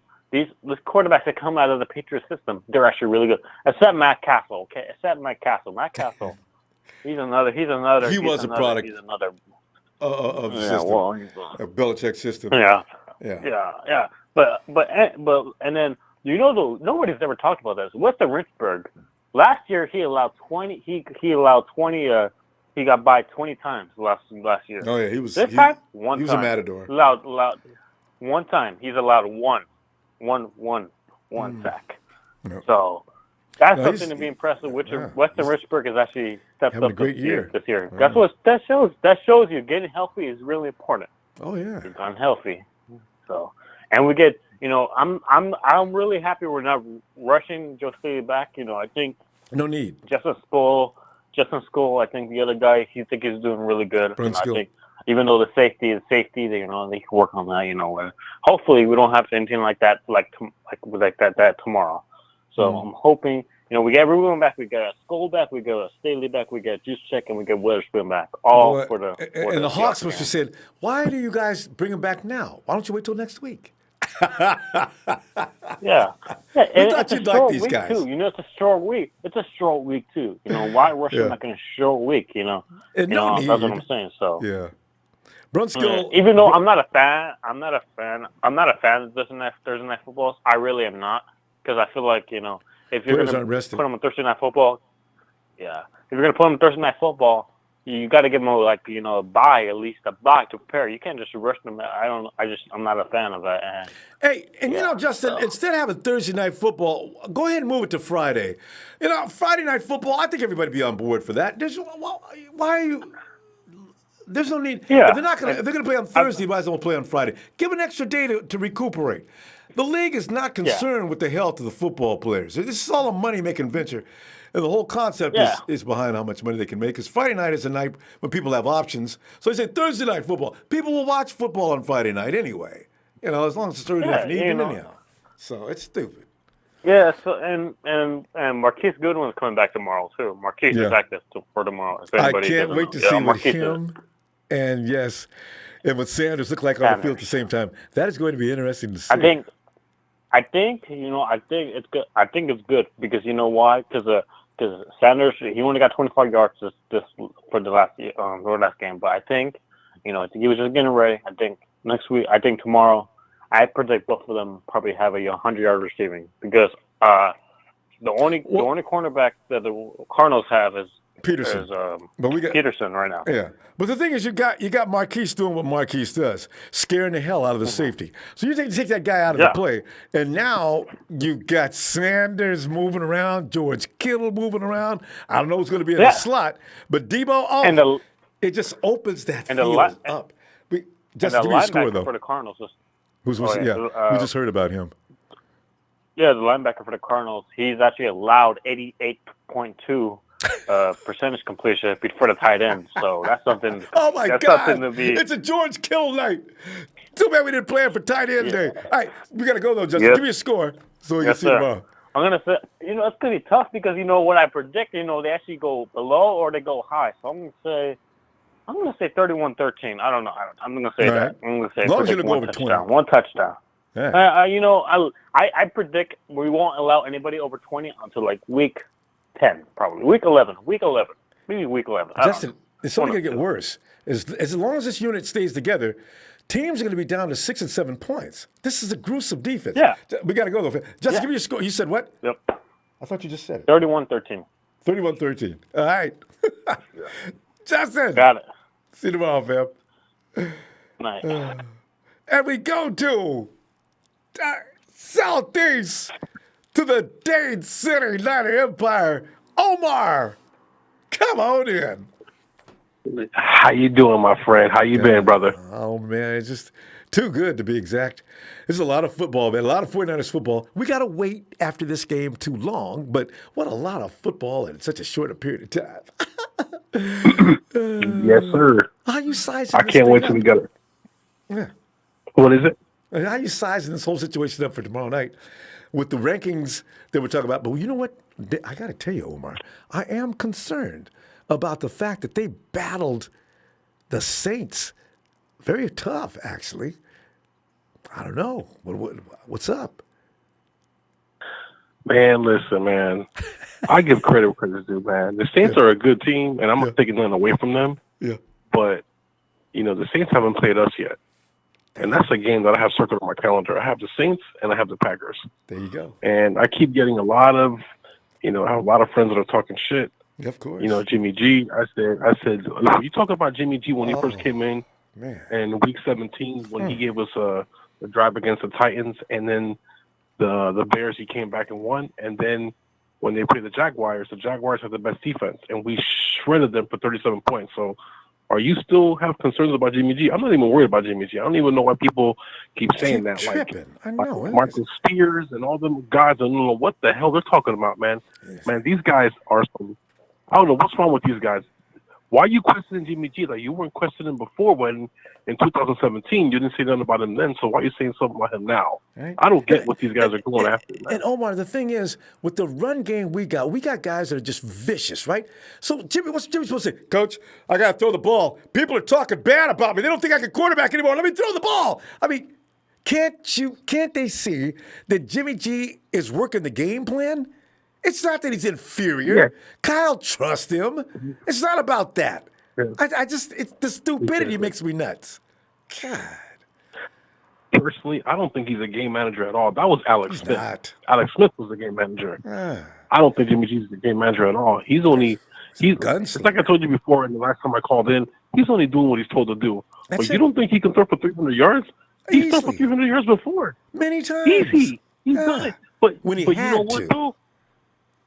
Listen, Drew Brees, Aaron Rodgers, they have to throw for 300 yards. You know why? Because if they don't, they will lose. Think about that for a minute.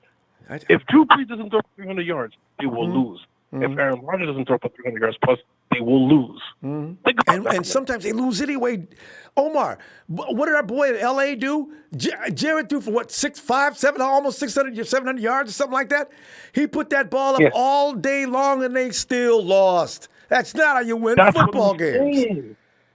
If you don't have a backup plan, like if you don't have a great running game, you expect the quarterback to pass 40, 50 times? It's impossible. So let me tell you something. I can't wait till we play the fucking Packers because let me tell you something. Aaron Rodgers, he's going to be on a lot of heat. If he thinks he's going to throw for 400 yards against us, that ain't going to fucking happen, bro. You better just forget about it. Now, whoever's saying that, Aaron Rodgers is a good quarterback, but every quarterback that we played this year, every quarterback that we played this year, we destroy them, and then the next week, they have a good game. Everyone. Notice that? Everyone. Notice that? That's right. Exactly. So you know what that means? That means the 49ers are legit. Anyone who knows football, who knows the X's and O's, knows. Every quarterback we faced, we destroy their confidence. The same thing with Kyle Allen. Kyle Allen's this, oh my God, he might give them his problems. That's the biggest test. Biggest test. Are you freaking serious?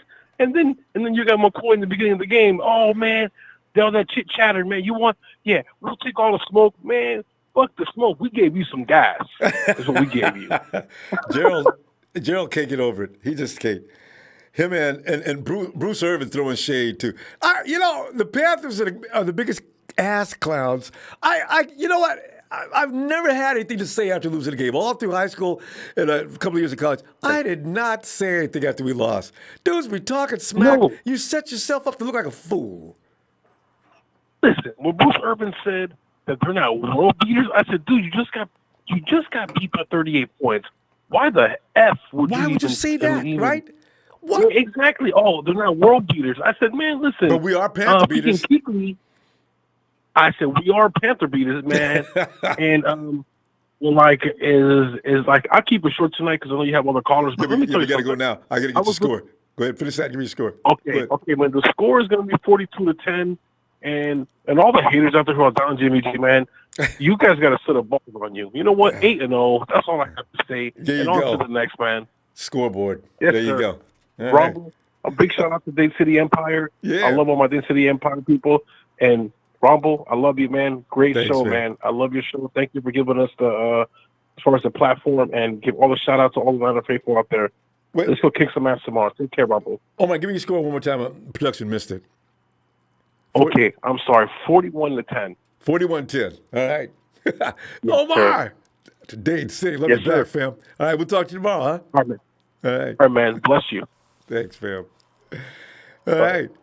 And let's get Dean in here out of the Northwest.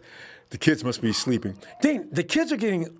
Dean, we've been talking for how many years? Man, about like 2 years. No, the kids are still are still little. Yeah, okay. Maybe.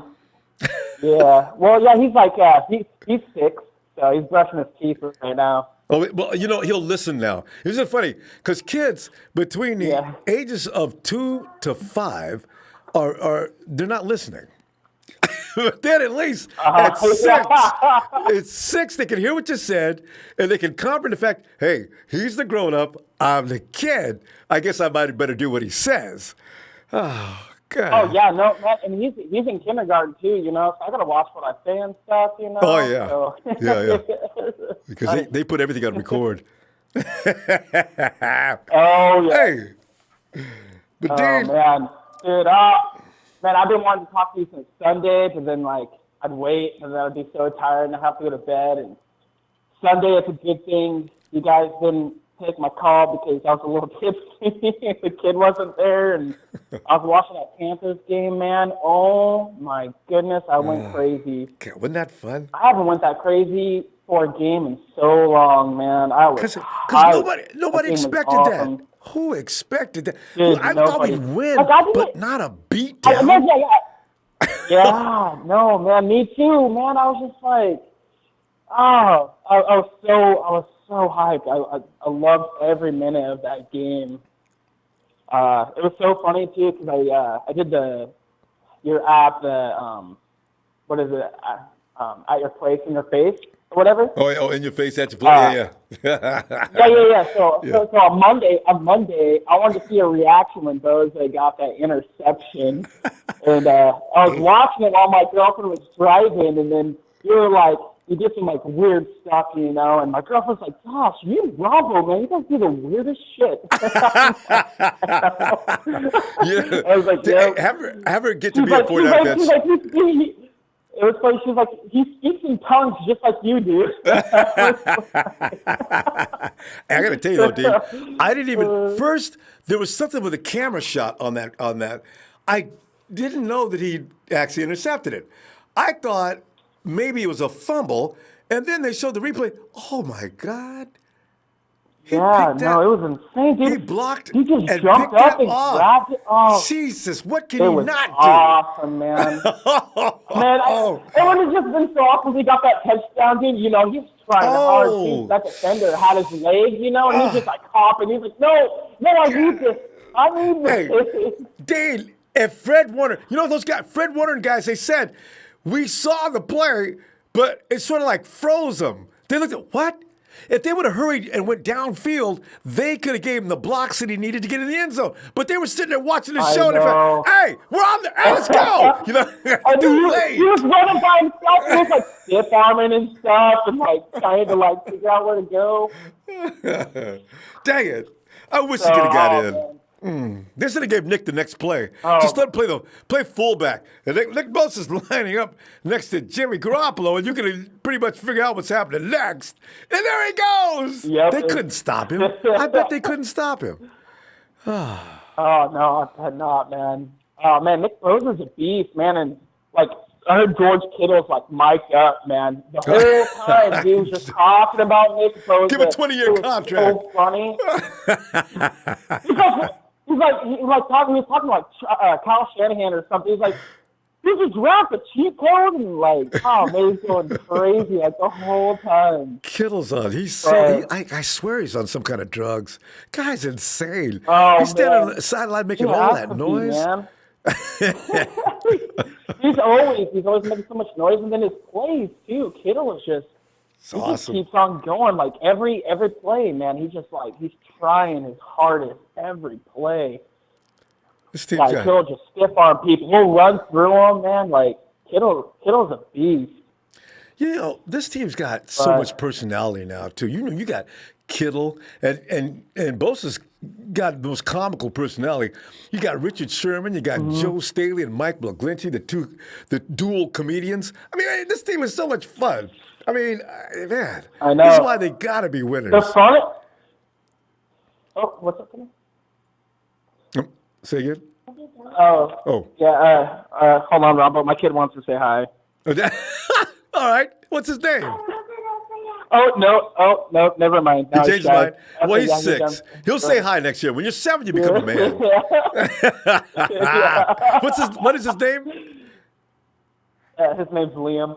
Hey, Liam, I see you, man. We can see right through the phone and into your house, and you're wearing red pajamas. Go to bed. Hey, Dave, we got to get a score. He's shaking his head. He's going upstairs. He's probably thinking, adults, man, they're strange. Dave, I need a score. What do you got? Oh, man. So I guess I'll just be the black sheep in the group. Everyone's doing like 40, 60, and all that. I guess I'll go in the 20s. Right. I'll do, let's see here. We'll go 24-3.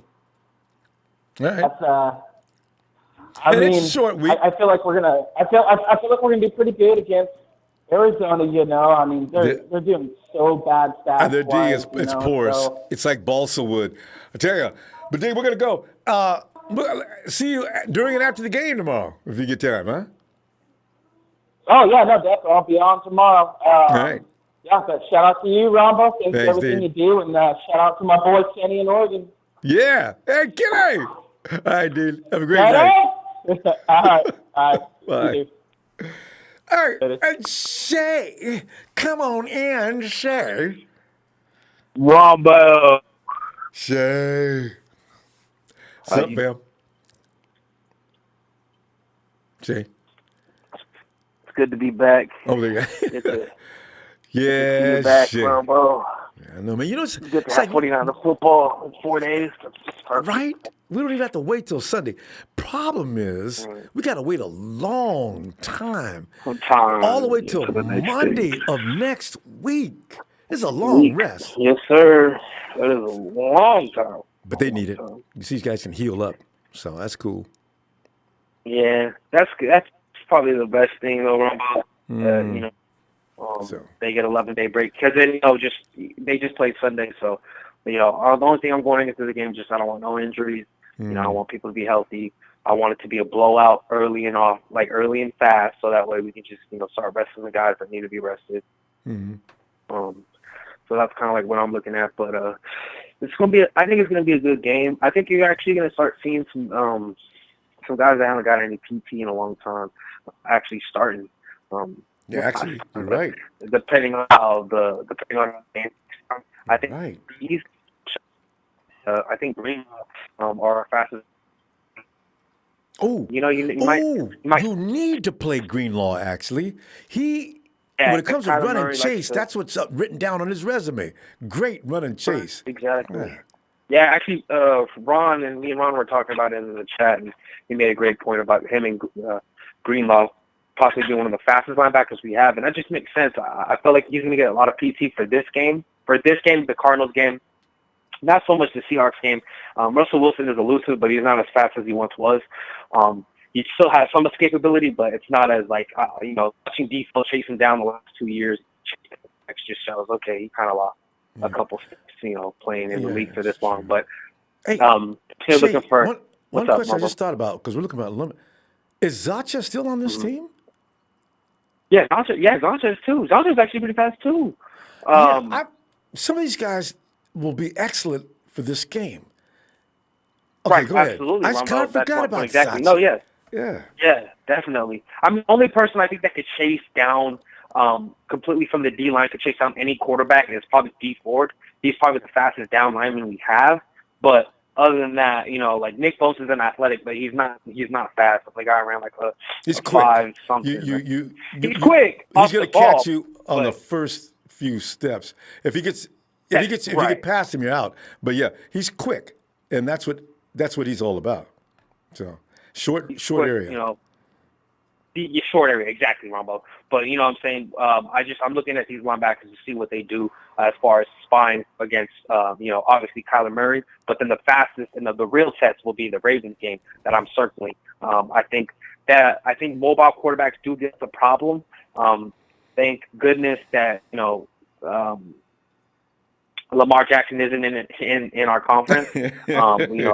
But like I know Omar called the other Omar from Florida or whatever. He was saying something about the Drew Brees and the Saints. I'd rather go up against the Saints than go up against the Ravens. And I understand people are like, well, why would you say that? Drew Brees is a legend. Absolutely, Drew Brees is a legend, but he has no mobility whatsoever. None. And I know that the pass rush. I trust the pass rush. Exactly, I trust the pass rush to be able to get to him. I know D Ford, Armstead, Nicky, and Blair, Ronnie Blair, and Tom Thomas can make plays on Brees, but Lamar, I'm saying one cut, one jump this way, one little spin this way, he can run it for a touchdown. I mean, the kid's so explosive. He has. But yeah, Ronbo, that's my point. I'm looking at the linebackers for spying. But I do look for a lot of contained sacks. I don't think, I think they're going to hold their edges, really good D Ford and Bosa, and not allow Murray to, escape, left, right, and if he has to step up, I mean, he's 5'9", with the two twin towers in the middle of the field. That is what worries me. Him being that small and quick. See, that's what makes Russell Wilson so effective, too. You can't grab his ass. This is the only thing that concerns me. But I think we could, as long as we can keep him contained, I think they got that planned. I figured out. Yeah, absolutely, Ronbo. So for my projection, I'm going to go 38-7. I think the Niners, are just going to put up points quick, fast, in a hurry, and then just, have the second string come in. Keep on the bench. Exactly. Exactly. Keep him on the bench. This is gonna be a good game. It's a divisional game, but you know what I'm saying. With everybody likes to bring us that statistic that they've owned us the last like 4 seasons, but come on, man. Like the way we're riding now, what we're doing now is like something that's unprecedented. We literally have the second-ranked defense. We didn't have that back then. We have the 10th-ranked offense in the NFL. We didn't have that back then. So, and we got Jimmy G back, which is a real quarterback, and you got TJ Bennett on the ball. So let's call continue to make these comparisons. Right, like Richard Sherman says, like you can't call, talk stuff about the past and all of a sudden, hey, my hindsight's 2020 now. Now, that I have a clear picture. Oh yeah, the Niners are great again. Like, come on, let's be real here, people. The Cardinals are not a terrible football team. NFC West is by far the best division in the league, and it's not even close. But come on. But shout out to my family, Ronbo. My TNT brothers, Will, Dre, Trez, Big Show, Russo, Jerry Fresh. Check out Fresh Perspective and Russo, and everybody who loves content and film, Ronbo. Check out my guy Josh Putnam. This great film breakdown. I've seen him a few times. I've not looked at him in a while. Yeah, he said he's a big fan of yours, Ronbo. I don't think he calls in, but he definitely said he's a big fan of yours. Well, I got to he might try to contact. Yeah, he's got good breakdowns. He's got great breakdowns, Rombo. He talks about explosive good one is and how he makes the scheme and all that stuff. But and explains the dynamics. He explains those dynamics really well too. So yeah, absolutely, Rombo. But hey, Rombo, Nick Bosa looking like defensive player, not just rookie defensive player of the year. So I'm happy about that. But hey, let's go get this one and go 8-0, baby. Niners. Have a great night, fam. Oh, God. Emilio. Emilio! Yeah. Emilio. Fam. So here we sit. After 4 years of pain and suffering, I keep reminding us of how we have been the butt of every joke in the NFL, in the football community. It don't even have to be the NFL. You can't even talk to high school kids. A few years ago, if you're a 49er fan, oh, were you kidding me? Look, kid, be careful. You know what? Don't you? How old are you? You want to live to see? You want to live to see 14?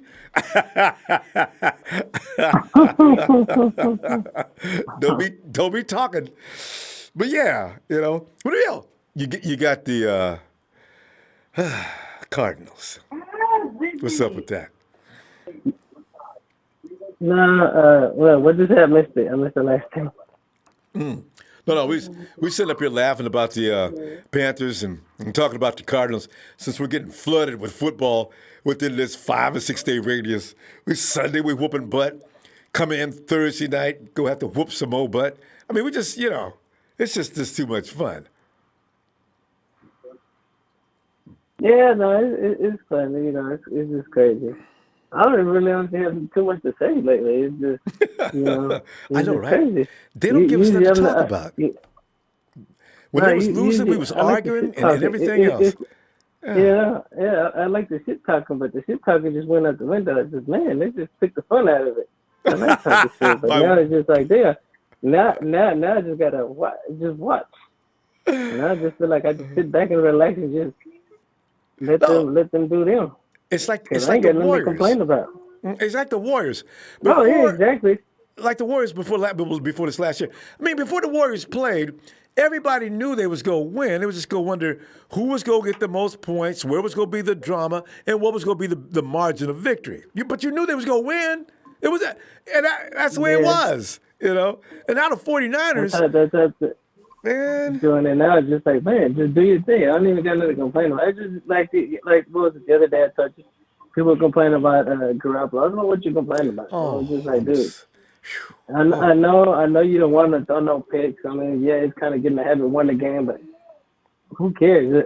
I know you won. There might be a game that he does throw a critical one, and let's say we do lose the game, that it's a part of the game. Either he's gonna mess up, just a mistake, or we're gonna lose, or he's gonna cost us a game. So. And I mean, the thing is, you got to think about it like last year when he threw that pick against the Lions.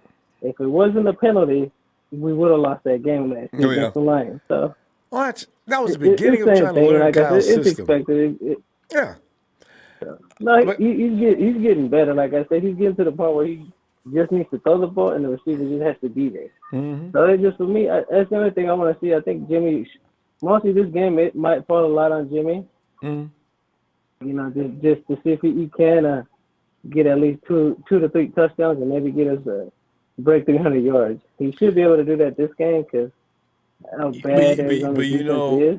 The 49ers are going to still polish on what they. I got a feeling they're going to come out there and do what they do and keep on because they got to get. It's not perfect yet. This is the funny thing about it, Emilio. They're doing well, but it's not exactly right yet. This is the first real year that they got Jimmy on the field. They got all the players involved. Everybody's learning Kyle's system, getting better. When they really start to beat teams up, will probably be next year when the mentality becomes one. And everybody knows exactly what it's supposed to be. Yeah. With the whole thing with Jimmy coming back, I knew he was going to be kind of a slow process with him. I know the running game is gelled. It's just with him, it's just slowly easing his way. We finally got him a receiver the other day. So that's what happened this first drive, touchdown. So I think you should see more than that because it's just you'll see more of it. We just need another receiver besides. We already got Sanders. We got Kittle. Now we need another receiver where Jimmy can count on. He needs to count on at least two receivers and a tight end at up. Well, you just need somebody to be consistent. Besides Sanders, now we need another receiver because we got the tight end. The receiver was the problem. Now we need another receiver to just say, if he's covered, next year, I'm open. Next year this time, watch what happens with Debo. He's got it in him. I could see it. I could clearly see it. He's got it in him. I see it. But you know the one I want to see. It's too bad he's hurt. Is hurt. I want to see what hurt is. Maybe he's not going to come back this year. Lord, I keep forgetting about him. Hopefully he That's really the dog. He's just hurt. I want to see what hurt. He's the other one. I'm like, man, if it's not Debo this year, trying to emerge near the end of the year, and if we get in the playoffs, we'd have to wait till Hurd till next year. So I'm just waiting what Hurd can do. I want to see exactly what he can right. do. That's why I don't be signing no more receivers. I want Hurd and Debo develop. Both of them together. Believe they're going to take over. At this point, we kind of don't need nothing else. Not even in the draft. The only thing I see us even picking anything up in the draft is another lineman. Offensive lineman. Just because Joe's getting one. Other than that, we don't need a receiver. We don't need corners. We don't need linebackers. We don't need nothing else but maybe an offensive lineman. That's the only thing I see them going heavy this draft is just linemen because, Joe's getting older, so they'll need a replacement and, somebody, maybe another lineman, center or something else. But unless we kind of don't need nothing, it's just now we got to see with what we got, develop these guys a lot better. And that's, the only thing we can do now is just develop these players, mostly the receivers, because we need somebody else to catch the ball besides Sanders and Kittle. We need somebody else can be consistent with them too. Don't forget about Trent Taylor. That, we're not going to say, we need this, we need that. So no, we'll quit needing things. Yeah. And besides, after next year, when these guys really know what they're doing, you're going to have a migration of people who just want to win a championship coming over and asking the 49ers like the Patriots. Every year, a superstar says, I'm here. I don't even need to get paid. I just want to be a Patriot. Oh, no. What? And sure enough, that player will help them get the Patriots get there.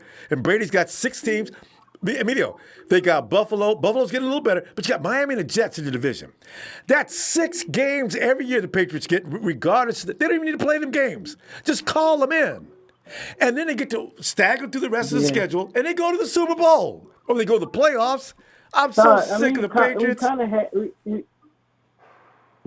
had that with Harbaugh, the Harbaugh years, but Trent Baalke was being a dick. I don't want him on the team. We don't need him. What you got? I mean, if you want certain players want to come to the team and you're just pushing them away, that was Trent Baalke's fault. The downfall too. Talking about, we got what we got. Did what we got. That's why kind of Harbaugh wanted to take control. Like, dude, we can get some of these players. What are you doing? Knowing at that time too, we needed a receiver because all we had was Crabtree.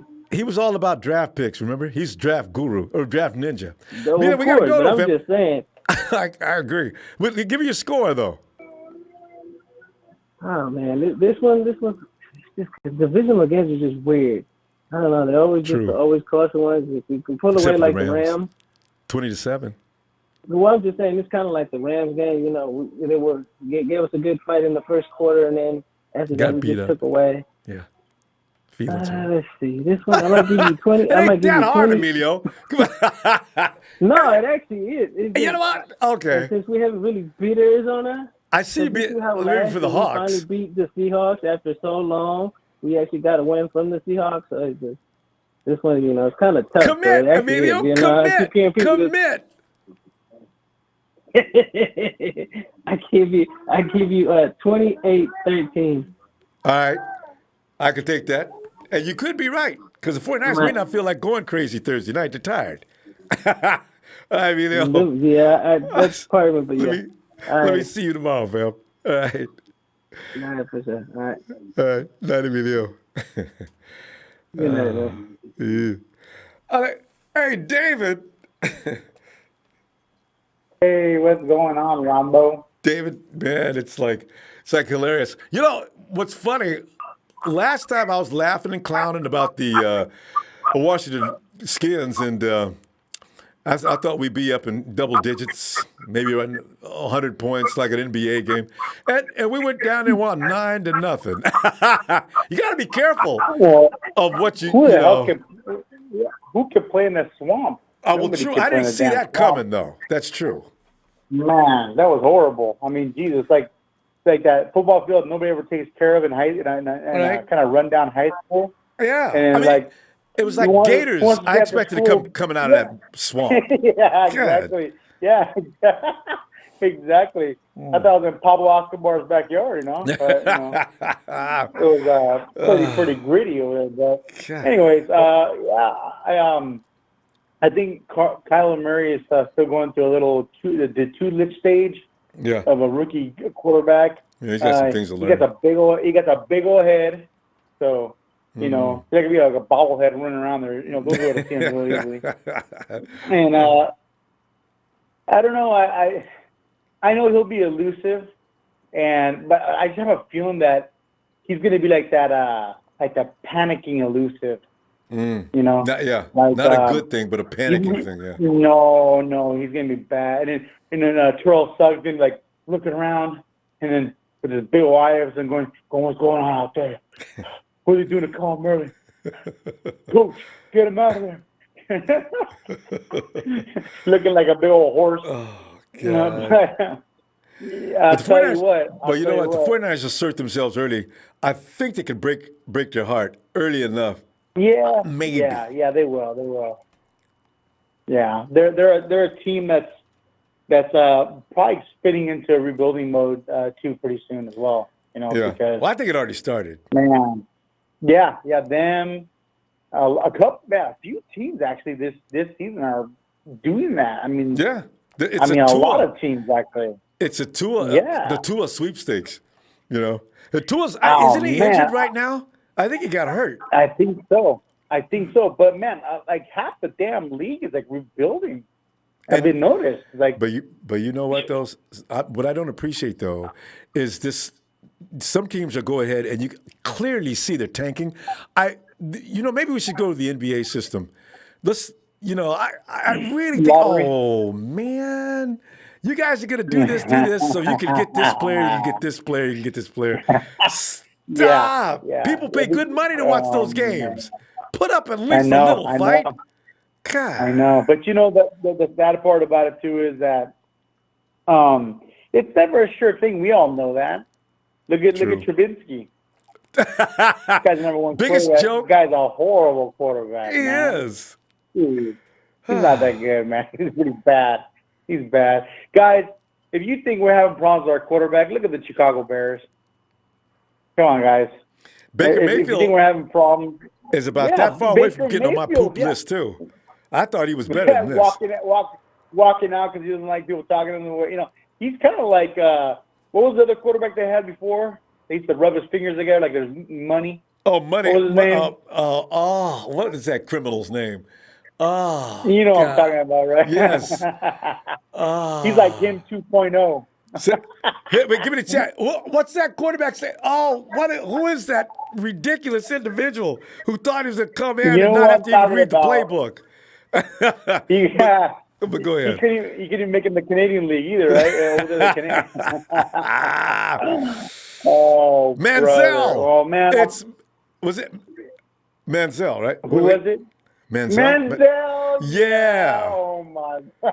Money Mansell. Oh, You boy, poor look at guy. you. Get you out Yeah. of here. Oh, well, whatever. It is what it is. You know, the only quarterback they ever had that was any good was Bernie Kosar. Yeah. And he had to leave. I think he ended up going with the Packers and backing up Favre. Right, And he ended up getting a Super Bowl ring there. Yeah. He got a Super Bowl ring there. Couldn't get it with the Browns, but he had to get it with the Packers. But Dave, before we run out of time here, now, what do you think is going to happen? Is Jimmy going to be throwing the ball a lot tomorrow, and the 49ers going to stick to their normal format? Defensively, are we going to see Robert Saleh dial up some kind of a genius defense that just completely confuses? I think the run will continue like they're doing beautifully. And then I think they'll start opening up Jimmy in this game. I think they'll let him pass a little bit more. Yeah, I think so. I think it'll go air on this one, especially because there's the cornerback's a little weaker. You know, he's still going through everything. Like you know, he's still learning everything. He's still going through everything. So nobody wants to hear it. No, they don't want to hear it, Dave. No, he is though. He is. I That's agree. The bottom line. I fully agree. The plan, but he's a good quarterback, guys. He's a great quarterback. Alex Smith was good, but he was a manager. Yes. He was a manager. Absolutely. Kaepernick was a phenom for a while until they figured him out. Well, Kaepernick he was a running, he was a mobile quarterback. He wasn't a guy you're going to trust to throw into spots and things like that. But what he did well. No. So it's a different kind of quarterback. Exactly. Yeah. Well, I don't want to take too much of your time. I know we've got a lot of lines still going. It's getting late. So but Dave, my score is 56-14. Jimmy Ward takes one to the house. And Nick Mullins throws 2 touchdowns at the end when they sit Jimmy Garoppolo down after he's done for the night. Which is early in the third quarter, I'm hoping. Yeah, exactly. Yes. Exactly. So. All right, David. All right. All right, fam. All right, guys. You guys have a good night. All right. Take care, fam. Thank you, Ronbo. I'll have some more jokes later on. They're kind of dry lately, but that's okay. Nah, I'll be ready. we always, Dave, even just coming in, you're already hilarious, man. All right. All right, folks. Have a good night, David. Yeah. And I see Mark. Mark says, y'all watch this AZ Niner Empire turn up tomorrow. Oh, man. You know what, though? Because a lot of times they're hearing what's being said about them in Arizona. And they play. I know what you're thinking, but no, it was not Chardonnay. It was more of a Merlot. But anyway, teams get fired up when they're being disrespected. I don't know if they're to the point now where they're feeling disrespected. Because, I mean, after all, they are a rookie team with a lot of rookie things, coaches and everything else. And this being their first Thursday night game. They may not be fully prepared for what they need to do. Patrick Peterson and company, Larry Legend, who knows how to beat the 49ers. If Fitzgerald gets off on the 49ers tomorrow, I'm going to lose my mind. Do be concerned about Fitz, because what he does better than any other player in the NFL is whoop on the 49ers. So we need to be concerned about that. Otherwise, hey, Chris. Hey, what's up, man? Oh, Chris, man, we're just sitting up here chucking and jiving. And we got licensed to laugh this year, unlike we have been. Because when you're 7-0, you get to talk major poo-poo. Hey, matter of fact, wait, Chris, there's a cattle dog. Where's that TTC? TTC cattle he's dog. talking. He's talking smack about it, and A-Bomb's kind of like issuing him a challenge, and he's dodging him. Oh, I got to go watch that. God, boy, cattle dog, boy. Cattle dog's favorite line. Hey, Ronbo, man, y'all got too much money to be even thinking about going to the playoffs, man. What do you mean you ain't got too much money? You ain't spent no money. Hey, Chris, have we spent enough? I mean, dude, we've done good enough with the addition, but like I was saying about that that game against Carolina, they had no clue, man, because we added Emmanuel Sanders. That changed the outcome of the game. Immediately. Yeah, it did. Boy. And he's going to get better, too. That was his first week with us. You know, him and Jimmy get on the, you know, by week 12, 13, Chris, man, this offensive machine is going to be rolling it at another gear. Because right now, they're still getting there. They're getting there. But, you know. Yeah, it'll start clicking. Like, slowly it'll get there, and once it comes later in the season, Sanders is going to start being on fire. The running game is actually making it easy for Garoppolo, but the thing with Garoppolo is he doesn't have to do too much. I mean, I get people are saying, I get that he's not doing too much passing, but why you got to ask him to throw the ball when he can have a good running game, you know? Yeah, he's proven himself against the Steelers. Yes, that's the one game you can talk about. If you talk about bailing the 49ers out as a quarterback, that was an example right there. He did not flutter. He did not lose his cool. Stayed calm, steered us right to that win. Not appreciated. People got over it. He escaped under pressure, got away from the sack, and just threw it to Pettis. So that was a very good epic play right there. Right? So don't tell me can't handle honestly, Garoppolo don't have to worry about throwing the ball too much. I mean, you got a good running game. You got a good defense who gives you the ball. Shanahan is being smart. He's not trying to, like, make Garoppolo be like an Aaron Rodgers or Drew Brees. He just wants him to just do his part, you know? That's all. Yeah, that's it. And the run is always going to make that. We can pass anytime we want, Chris. That's the beauty of it. Shanahan's running because our running backs are just animals, man. These guys, they need one or two blocks and they're gone, right? So when the time comes, we can always throw the ball because the run game is going to keep defenses on the heels anyway. See, it's a science that goes above the heads of most people who don't have the proper football intellect, which a lot of these guys are working for the NFL networks. They don't understand. I mean, just don't understand. Just whoa. Yeah, I'm laughing at whatever they're saying, man. Like, personally, the one who cracks me up the most is Stephen A. Smith. My God, it's silly man. I like him. I like the guy, but man, he kind of goes off on his shit. and be yelling and screaming at people. He's all out of line and wrong, and he's louder than anybody's. Max Kellerman tries. That's what I like about Max Kellerman. Max just sits there and lets him finishes and yells as loud as he does back at him. Woo! I do enjoy that. Max Kellerman's finally on our side, but Ryan Clark, he went from talking shit to now he's staying chill. Now he's all, they're legit now. Yeah, no, I can't accept it now. He said too much to begin with. These guys got to learn, figure out what it is that you should be saying right now. Wait a minute. Don't go stupid because we're going to come back and get you later. You know, you run a risk. So he'll learn. Yeah, I like the one where Stephen A. Smith says, "Hey, Richard, we're giving you guys props. Oh, we got to give you guys respect. Oh, we got to give you guys the consideration." And remember how Sherman says, like, keep us where we're at. Yeah. And he went off on that last week. That's why I want him. You know how some players come in, like you see Michael Irvin come in. People who don't agree with Stephen A. every now and then they show up on the show. Oh, I would pay money. Bring Rich in. And because Rich is way more brilliant than Stephen A. is. That'll be pretty. Boy. Chris. Well, I mean, at least Michael Irvin's on point about the Niners. He's seen enough to prove the point that they're legit. He's been more quiet about it, so he's kind of been like saying, "Yeah, they're a good team." And he was all over Stephen A. Smith. That's what I enjoyed. But sweat was rolling off his head. His face was contorting. He was just looking crazy talking to Stephen A. Smith. Smith had to back down and be quiet. Woo! Hey, Chris, let's get a score from you. What do you got here for this game? Okay, my honest score is, Murray's going to be elusive. It's going to be a tough challenge. It's going to prepare us against Russell Wilson. Mm-hmm. Our defense should get it done. I say 31-13. All right. That's Niners win with a statement. We're going to run the ball good. Garoppolo should be able to build the chemistry with Emmanuel Sanders. Yep. Debo should come up a little bit better. Yeah. Marquise Goodwin's back on the field tomorrow, so we'll see a better offensive as far as the passing game should be a little better. So, yeah.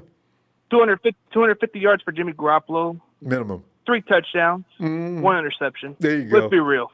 Ah. Chris. Yeah.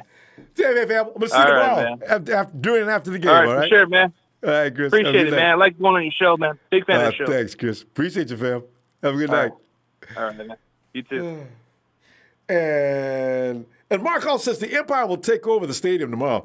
You see, because we got Arizona is pretty much just Cali number 1A, you know? I mean, the contingency of 49er Empire is huge. I've seen some of the get-togethers. Roger Craig and others go down there and do sessions, man. There'll be thousands of people attending those events. It's Pedro from the Spartan Empire. Pedro! And that's another 49ers. Hey! Let's do it, Pedro! Hoof! Hoof! Hoof! Hey, now, my brother. Phil, it's been a long while. You know? Oh, I know, man. I know. But everything's going great. It's awesome. I remember at the beginning of the season, I told you about Bosa. I was telling you that I really wanted to see him play, but I am so glad that he held on training camp. I'm so glad he held on preseason. This guy's a beast, man. This guy is a MF beast. Tell you. I mean, he just takes defense to another level.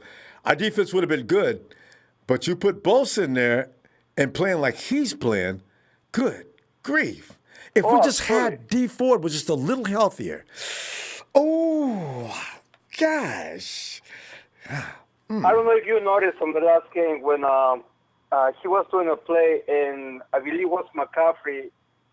Don't quote me for that, but one of the players hit him on the hip, and then he was clipped, and the next one. Then after that, he got the interception. Oh, yeah. So, I mean, I saw him. I thought, what happened on that play? You saw that. Yeah, when he was leaning over like he was hurt.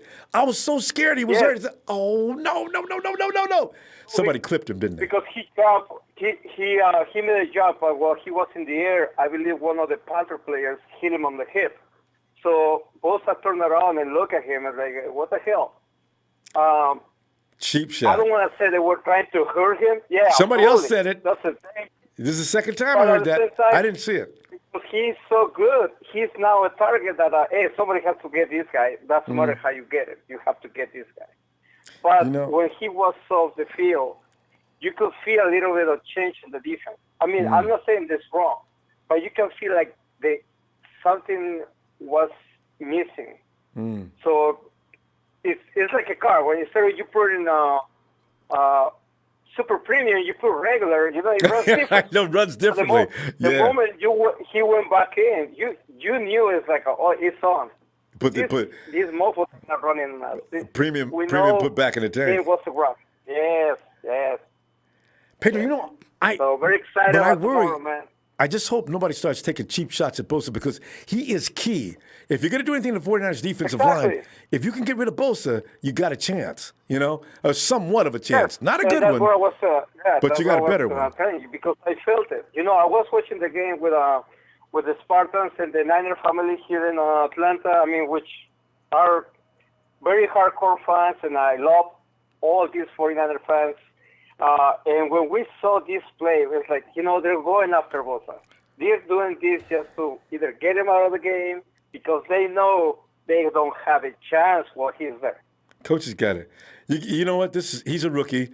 The coach has got to talk to him and give the rest of the guys a heads up.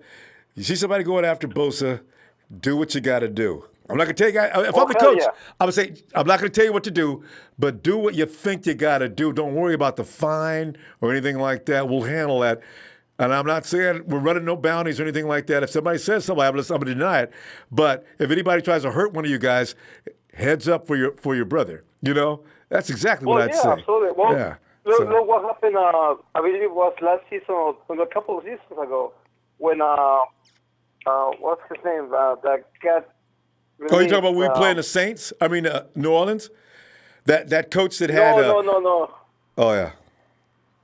No, it was recently, a couple of seasons ago. There was a fight at Levi, and all the players went protecting the Oh, you mean Chicago? teammate. Yeah, that was. There were people that were getting ejected and stuff like that. So it's like, but at least they were standing up for the teammate, and that's what you want to see. Yeah. You want to see that fire again. Like when Marcel Harris and the Chicago Bears, right? Remember there's that big raging fight on the sideline. I mean, all you could see was black and what's their colors? Black and gold. I mean, all you see is black and gold. Marcel Harris disappears into this big mass of humanity of Bears, right? And Richard Sherman just said, "Oh no!" And Sherman ran right in there, and pretty soon the rest of the Niners came over. But that was special. Whew. Yeah. The whole season, this season is special, man. Everything's like, wow. And I'm glad everybody's enjoying it. I'm so happy that every single fan gets to experience this now. So it's awesome. It's totally awesome. Pedro, out of time. And I'm looking to get you a one-on-one with you. But listen, give me your score for right now, okay? For this game coming up. Okay, I'm going to tell you one thing about these short weeks. I call this the trap games because you don't have enough time. To practice, you don't have enough to do the walkthroughs. I know a lot of people are talking about huge blowout. I think this is where, whenever we play AFC West, they come to play. I don't care how many people I heard or who's the quarterback in the back or who's the offensive line. They show up. These teams show up because they know it matters to them. So it's going to be close, honestly. You think I so? see it like, oh, yes. But it will be probably what's it, 21-12. For us, that's close. Yeah, actually. They're going to cover 21-12 covers the spread. Barely. Yeah, 21-12. Yeah. All right. It will be just the Cardinals just doing field goals. That's it, 4 field goals. That's what they're going to do. All right. All right, fam. Tell you what, Pedro, I'm going to talk to you later, and I got your score. Good to hear from you again. I'll talk to you a little later, all right? Okay, my brother. And shout out to the Spartan. But I thought he just 21-12. I thought Pedro said 21-12, right? Yeah. Yes. All right, Pedro. 21-12. Shout out to the Spartan Empire in Atlanta, GA. That's right, baby. Like Pedro. Take care, my brother. You too, fam. And there's John Milliner. He said, "What's up, Niner fam? 49ers 35, Arizona 10, and Jimmy G 287 yards and 3 TDs." Jeff Tan made a remark here that resonated. I saw that earlier. I said, he's right. J10 it says something about what he said. There it is. He says, Kyle might not show Arizona a lot since they will be playing again in 2 weeks. So maybe Jimmy doesn't open up tomorrow. They go ahead and do what works for them, run teams off the field. And, Jimmy throws when he needs to. We get in third down situations and that type of thing. But otherwise, yeah, that makes sense. Don't go buck wild, open up the whole book, and give them a chance to prepare for 2 weeks from now. Because the 49ers had already prepared for this game before. And I would imagine they're going to run a similar play. Defensively, they're going to have to make some alterations in their game. But I imagine they're going to run a similar offense as to what they ran against the Panthers. That'll do the Cardinals in as well. Hey, Bethel.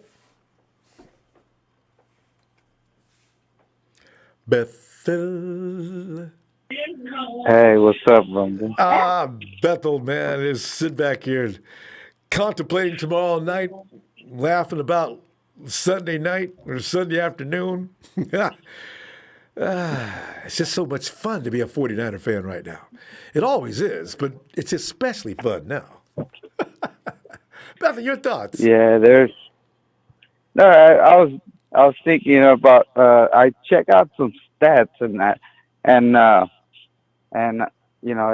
not comparing. I've seen this somebody comparing Jimmy G's 0-7 start from Joe Montana's 7-0 start, and if you look at it, they almost have the same numbers. when they both start 7-0. Mm. And actually, Jimmy on one of them had actually a little Higher. better percentage. Yeah. And so that tells you a lot that he's actually doing a good job. Mm. It just, the only thing that's messing everything up is that, he's throwing an interception, almost every game. But, that's probably the only thing that's, wrong. Mm. But remember too, Bethel. You know, Remember some of those interceptions. As I say, his INT number should be about 3 short of what it is. It should be more like 3 or 4. How many times we see the ball bouncing off of receivers' hands and off their body and into the defender's hands? You know what really scared me? This past Sunday, Kendrick Bourne had one of those famous bounce off of him and up in the air. Oh, yeah. And luckily George Kittle was there. I said, guys, catch the ball. Yeah. Otherwise, if you're not going to catch it, just knock it down then. Stop bouncing off you. And almost every time that happened, right into the defender's hands. Jimmy G gets another INT. If you were watching the game, you're thinking, man, that guy throws an INT every game. No, not really. There's some of those guys that are getting INTs. There was, receivers. I think But go ahead. I think it was versus the Rams game where he threw up the middle to Pettis, and it was gonna be an interception, but Pettis ended up hitting the ball, and the dude ended up not catching it. Uh-huh. Yeah. Well, see, that's what they're supposed to do. I mean, if it is a play defense then, but don't just sit there and watch the defender to get it. And also, Beth, you got to remember too. Right now, with the offense is still being installed, Jimmy's supposed to count and throw to a spot. They got this all rehearsed in practice. Count 3, count 2, count 1, let it go. And now that's what throwing the receiver open. The receiver's supposed to break after a certain point. That ball is out of Jimmy's hand while the receiver is coming out of his route. And that's the way this is Kyle Shanahan football. It's difficult. It's going to be mistakes, but it doesn't necessarily mean the quarterback sucks. This is the thing I get tired of. So, but we'll see. It'll be perfected soon. So. And I actually like something that actually Bosa said, in an interview that they told them that if, that the Cardinals had 8-0 record against us, and he said, "Oh, you know what? Those kind of records are meant to be broken." And it's time for a change. Yeah. Yeah. And it is. I go, see, that's the kind of class that you like to see in players, because if you see a player say, "Oh, no, we're gonna dominate and we're gonna do this and that," he just calmly said, "Hey, we're gonna break that record." Yeah, you gotta be careful. They're meant to be broken. Yeah. Don't fire the teams up. So, yeah. So, he knows what to say and the team knows what to say. And, we'll pull off the win because, Kyler Murray should not underestimate because they only won us, 8 times, with CJ Beathard throwing, giving up the ball, fumbling, and, doing those 5 turnovers, and getting all those stats up, but we still lose, and it's not the same thing.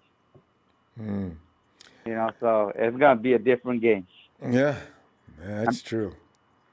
Because plus, when we got Jimmy G, we already played the Cardinals 2 times. So, this is going to be the first time that Jimmy G actually plays the Cardinals. And they don't know what he does on the field because this is the first time actually playing him. And that's another thing.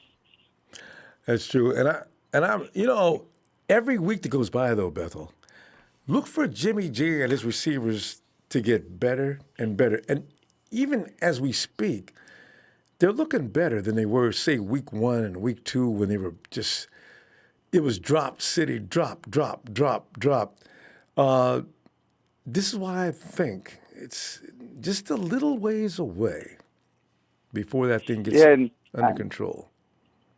I see, and then another thing I see that this team is so focused on, playing good and being a good player, being a good teammate, that sometimes they even stay in the stadium like that. They don't have to drive all the way over there. They could just stay there, practice, do what they need to do, and then, go get to work.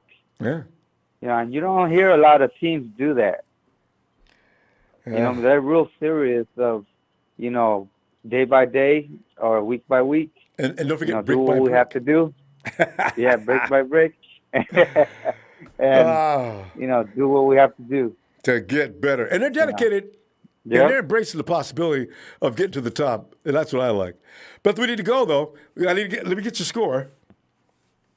I think it's going to be, I don't think Kyle's going to do the whole playbook. He's going to do enough to win it. And I think it's going to be, I think our defense is going to play hard. So I think it's going to be the only way they know. 28 to 10. Yeah. So it's going to, they'll probably, if they make little mistakes, and, they'll try to get, some awareness of how he plays, Kyler Murray. Yeah. And, if he gets lucky and, scores something, but, I think it's going to be a close game? 7 to 28. Yeah. 28-7? Yeah. And that sounds real. Most of the scores tonight have been sensible. James went wild, but and we had a couple of 60s. But yeah, I'm in the 40s, so I'm just bad. I think if we do go wild, it's at home when we play them at home. Yeah. I think that's when it probably In front goes of a our little crowd. bit more wild. All right. Yeah. All right, Bethel. We're going to go. It's getting late. I'm going to see how many more people I can get here. And we'll see you tomorrow if you get a chance, huh? All right. All right, man. Have a good night, Ronbo. I always love your show. Thanks, man. And let's go Niners. Yeah. Get that 8-0. That's right. Quickly. All right, good night. Night, Bethel. And Carlos.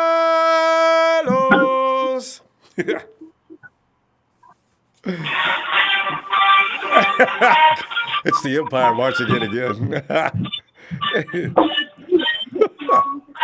Carlos.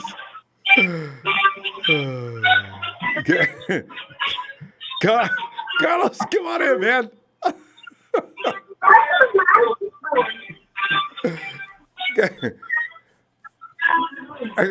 Carlos, Carlos. What's up, Ronbo? Carlos, winning football is up. You know what I mean? We all the time. We are having so much fun with this. And Carlos, again, see, I didn't take the Washington Redskins seriously, and that was the fight of our life. But I didn't know we were going to be playing in a swamp. And it's hard to take the Cardinals seriously, but those are the games that I worry. If I think like this, it could be trouble. But what are you thinking? That was totally unexpected too with that game. Yeah. With just the weather really took a big factor in that game. And we didn't know. And I mean, with the Cardinals game, I think it's going to be the same thing with how it was with the last week's game with the Panthers. I think it's gonna keep on going. I think they're gonna run the ball again. You know how they did. They're gonna run it down their throat. Yeah, because these guys they can't. I mean, a lot of teams already put up a couple points. Put up like at least 30 points. At least a couple of teams already did put up that kind of points on them. And I mean, we all know this. You know, they're gonna. They got nothing on us. They can't. They got no weapons and. Well, they kind of do. I mean, they got they got some receivers, and Murray, he can elude you because he's really quick. He's small, and as I say, extremely fast. So they got to learn, and this is a good experience with 49ers because we got Lamar Jackson coming up, we got Russell Wilson coming up. So it's like if you could stop Murray. Hey, did you see that movie Dodgeball? Yeah. remember the guy who was training him says, he started throwing monkey wrenches at guys, if you can dodge a wrench, you can dodge a ball. I almost had to be carried to the hospital on it. But if you can stop Kyler Murray, you can probably stop Lamar Jackson and Russell Wilson. So yeah, so this is good for him. I think so too. And I like what with Nick Bosa, man. That dude's just a phenom, man. Man, total beast. And the thing, man, it's crazy how he's barely 22. What? Oh, yeah. Well, not only that, right? his rookie year in the NFL, like you say, 22 years old, you just came in the NFL, and look at you dominating from day one. Wow. Them Bosas, man. And I know, yeah, and his brother, too, man. His brother's pretty good, too. God, yes. I wanted Joey, but I wanted... but he came the same as D-Buck, so I wanted D-Buck first. But Joey was, God, we could get Joey Bosa, but we get this dude, man. So, God, his brother's better. Yeah. And it's just funny how, everyone was all saying, I didn't really care who I was actually, obviously, going for the defensive player for the draft. Yeah. It's funny how some guys didn't want him. No, there was only defense in the first round. You got to have it. You know, and there was like 3 choices. And actually, the guy, the Jacksonville player, Josh Allen? Yeah, Josh Allen, right? Yeah, Josh Allen, he's doing very good, too, though. He's not bad at all. He's just a little bit behind Bosa on pressures. He's played more games and more snaps. He's played one more game because we took the break. But if we would have got Josh Allen, we'd still be pretty good. So, but Bosa is the cream of the crop, though. So. Yeah. I hope he gets, eventually he probably will get another interception and then take it all the way in, take it to the house. I wouldn't be surprised. That was close, man. I think he'll get 14. He needs to get 14 sacks, though. I got to feel he's going to get 14 sacks. He may get more. How many has he got right now? He's already got 7. We're halfway through the season. His ankle was hurt at the beginning of the season, or he'd already be around 10. He couldn't get off like he wanted to. Winston should have went down more than he did, but he had to be careful with that ankle. His ankle ain't hurting now. Boy, everybody knows it too. Whoa, man. So. And he's not greedy either. He's trying not to be too greedy. He just gets there first. And he's trying to let the other guys eat too.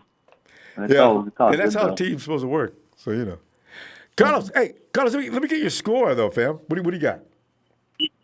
I'm gonna say 45-6. 45-6. Carlos, you sound like me with them 40s. Who the hell thought we would put 51 points on these Panthers? I know, right? Man, that was so freaking. I'm still shocked with that. God, and we were playing with Nick Mullins in the final minute or two, and we're still scoring. No! All right, Carlos. Hey, Courtney, Eileen, you guys have a good night, huh? Oh yeah, all right, Ronbo. Have a good night. Bye. All right. Catch out there, everyone. Yeah.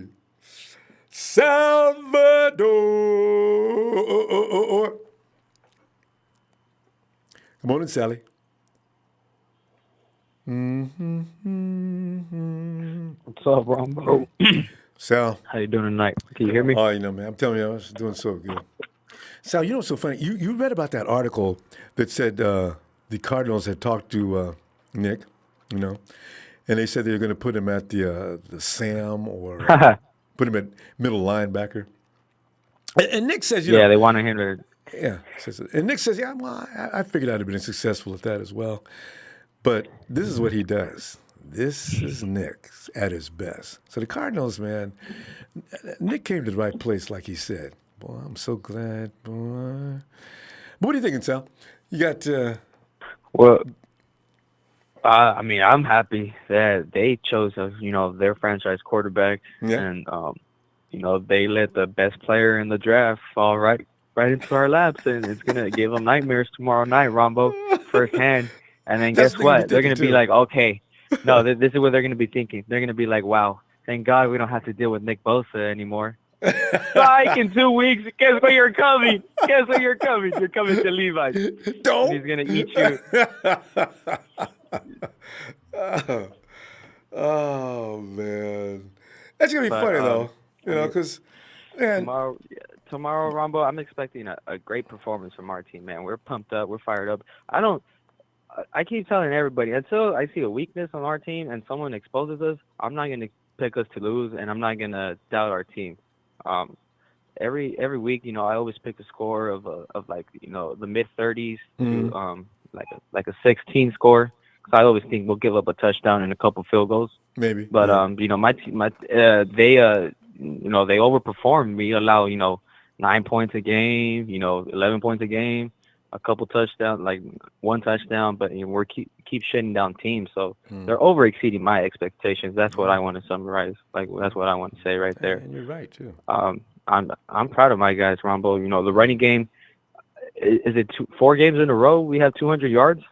Is that a stat? I think so. And we got guys sitting down. I heard. I mean, you got Matty B sitting down hurt. TC just takes over and goes buck wild. You know, you got Mostert comes in there to fill in. He comes in, gets him 40 yards and a touchdown.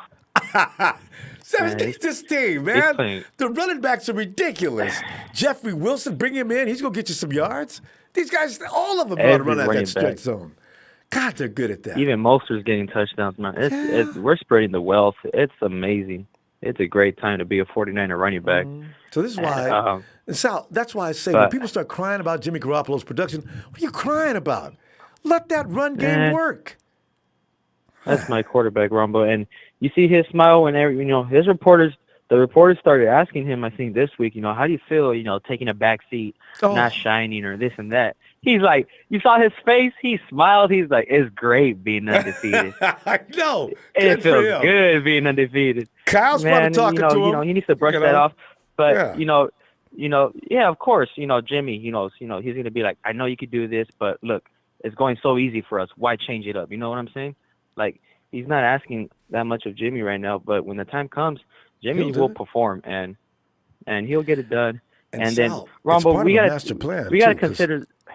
Can we consider these interior offensive linemen all pros? Because they have not bent or broken or flinched or just given up on the offensive line with the 2 tackles out. Because I was thinking about that the other day, because we're not giving them praise and love. You know, in the offseason we were saying Weston Richburg, he's hurt and he's overpaid, but man, that dude's a dog in the middle. I'm pretty sure he's setting the line, he's setting the tone for the offensive line. And the 2 guys next to him, Lincoln Tomlinson and Mike Pearson. I'm gonna give those guys Pro Bowl votes. I hope all you faithful do too, because there is no way that we have the best offensive line with the 2 best tackles out. There's no possible way. You know what I'm saying? It's a group effort, and it starts with the interior line, and we got to recognize that. Hopefully everybody gives them Pro Bowl. Yeah, even the coach. I don't know who's our offensive line coach, but man, give him a promotion or a raise, because he's getting work done. They're doing it right, and it takes a while to get that down. I'm excited, Ronbo. I'm 7-0. I've never been 7-0, Ronbo. You probably were 7. You were probably a faithful in the 90s. 7-0. Yeah, we saw that. You know, we've never seen 7-0 is something that you see once in a while a team start. Maybe sometime somewhere during the course of the season they'll go 7 in a row. But start from beginning of the season all the way in. And the 49ers, if they continue, this is 10-0 is not. It is really reachable. It is not far away. You know, it's the Seahawks. Last time we played the Seahawks, we beat them, right? Mm-hmm. Didn't we play them in Levi's last time? Nick. So we're and that was Nick Mullins. That was a great game too. That was Richard Sherman's game right there. So we have one up on the Seahawks, and if we get past these Cardinals, then we already know what's going to happen the second time when they come in to Levi's. Yep. And we have 3 division games. We got to get these out the way, and then it's all home games in November long, Ronbo. Remember that. All home games, teams have to come to us. They're going to come and get beat, squashed, Ronbo. 10 points per game all November long. I'm calling it right now. Schedule. Come on, faithful. We got to get loud and proud. Success. Sal, I got to get your score, fam. We got to go. What do you got? I'm like I said, I keep predicting the same scores every week, and I'm not gonna. I'll switch it up a little bit. Let's do 38, 38-9. Let's give them 3 field goals. Right. A little bit under 10 points. You know what I'm saying? We got you. Kyler Murray's gonna get 8. 38-9. You got it. All right, Phil. All right, Rombo. I'm looking for you tomorrow, All right. Sal. All right, Phil. Night. See you tomorrow, Rombo. All right. Good night. Yes, Sal. Hey, and let's go to. Was it? Did I get you? Did we get to John Miller? And John, by the way, thanks for the contribution, John. And Jim Brona. Come on in, fam. Hey. What's up, Ronbo? Jim Brona, the 49ers. In fact, what's up? Ticket sales. Yeah, I bet you every game is sold out for November, too. You know? Oh, yeah. Hey, that guy, offensive line coach, is John Bennett. Yeah. And he needs a special award at the end of the year, too. My God, those guys are playing their butt off. Sure. Especially for Brunskill in school. My goodness. They're doing a great job. Yeah. Huh. Hey, I think I'm Mr. Prediction, like last week. I think people are kind of missing the point, though. I think Coleman did a lot of running. Wow. And we got some running backs. We got some running backs that are hurt this week. So we may have to we're going to throw have more. Coleman. I think it's going to be. This is my prediction. I think Jimmy G is going to be throwing for 330. Right. I think this is going to be the game because all the critics just keep going on and on about how that's the only thing we haven't seen. God. If they think that's going to cause the 49ers to start playing erratic, silly football just to appease their needs, to see Jimmy Garoppolo. I don't think that's why. I think it's going to be because I think our running backs are tired. Coleman ran a lot in that game in Carolina. I know, true. And actually, you know what shouldn't I mean? even use that much this game. You're right. Right. I think what's going to happen is if you look, and that secondary can be had from Arizona. So I think what's going to happen is I think we're just going to have a little bit of trouble running the ball against Arizona, and we're going to have to start passing it. And I think it's going to be, here's another thing. We haven't played against a quarterback like Kyler Murray. He's a running quarterback. Yeah. And you know how fast. And you know how aggressive our front four is. Yeah. They're super aggressive, Rombo. Yeah. They might overcompensate for a quarterback don't overpursue. Like, you know what I mean? And so I'm worried a little bit about that, about them putting a little bit too much pressure. But I still don't think Arizona's going to score. I got to look at that Saints game. Hey, they only scored 9 points against the Saints. How much do you think they're going to score against us? Maybe 2 less. I'm give them 7. I'm not even going to give them that. Well, because Murray, I need to see him one more time against the Niners. I'm watching with other teams, and he can squirt and get out of things. But you know what's really funny, though? He hasn't seen 2 6'7" guys with wingspans up the middle and bullets coming at him from the sideline in the name of Bosa and Ford. This could be a little different for him. Even though he's quick or he's fast, both Ford and Bosa are lightning quick for short distance. So that sort of negates what he can do as far as escape. So we're going to see. This is going to be interesting to see. Yeah, and he's like 4'2". He lied at the combine. I knew it too. They stretched him out. They kept measuring him, and gave him some shoes to lift him up an inch or so, and made him. I think 5'11" was what they finally came up with, and everybody was breathing. I said, "Oh God, 5'11" doesn't help you in the NFL." But he's able to do a lot of things, though. He's good at getting away and finding lanes. He's got Russell Wilson juice in him. So I'm not going to disrespect him. But, he is not going to be able to see over the trees. He's not going to be able to see over those guys. But this is going to be a good test for us, Ronbo. When we play Seattle, we're going to see what it's like to have a running quarterback against us, against that defense. And I think we're going to overcompensate, and we're going to learn from it against Russell. And then we're going to teach Russell a lesson. Yeah. You know what I 100%. mean? So 'Cause this I kid's think way it's going to faster help than us for that Seattle game. Yeah. And the game against the other birds as well. We play a lot of birds Yes. this year. You notice that? Cardinals, Yeah. Ravens, Falcons. Who else? Yeah. There's going to be a lot of hunting for us. a lot of bird killing for us.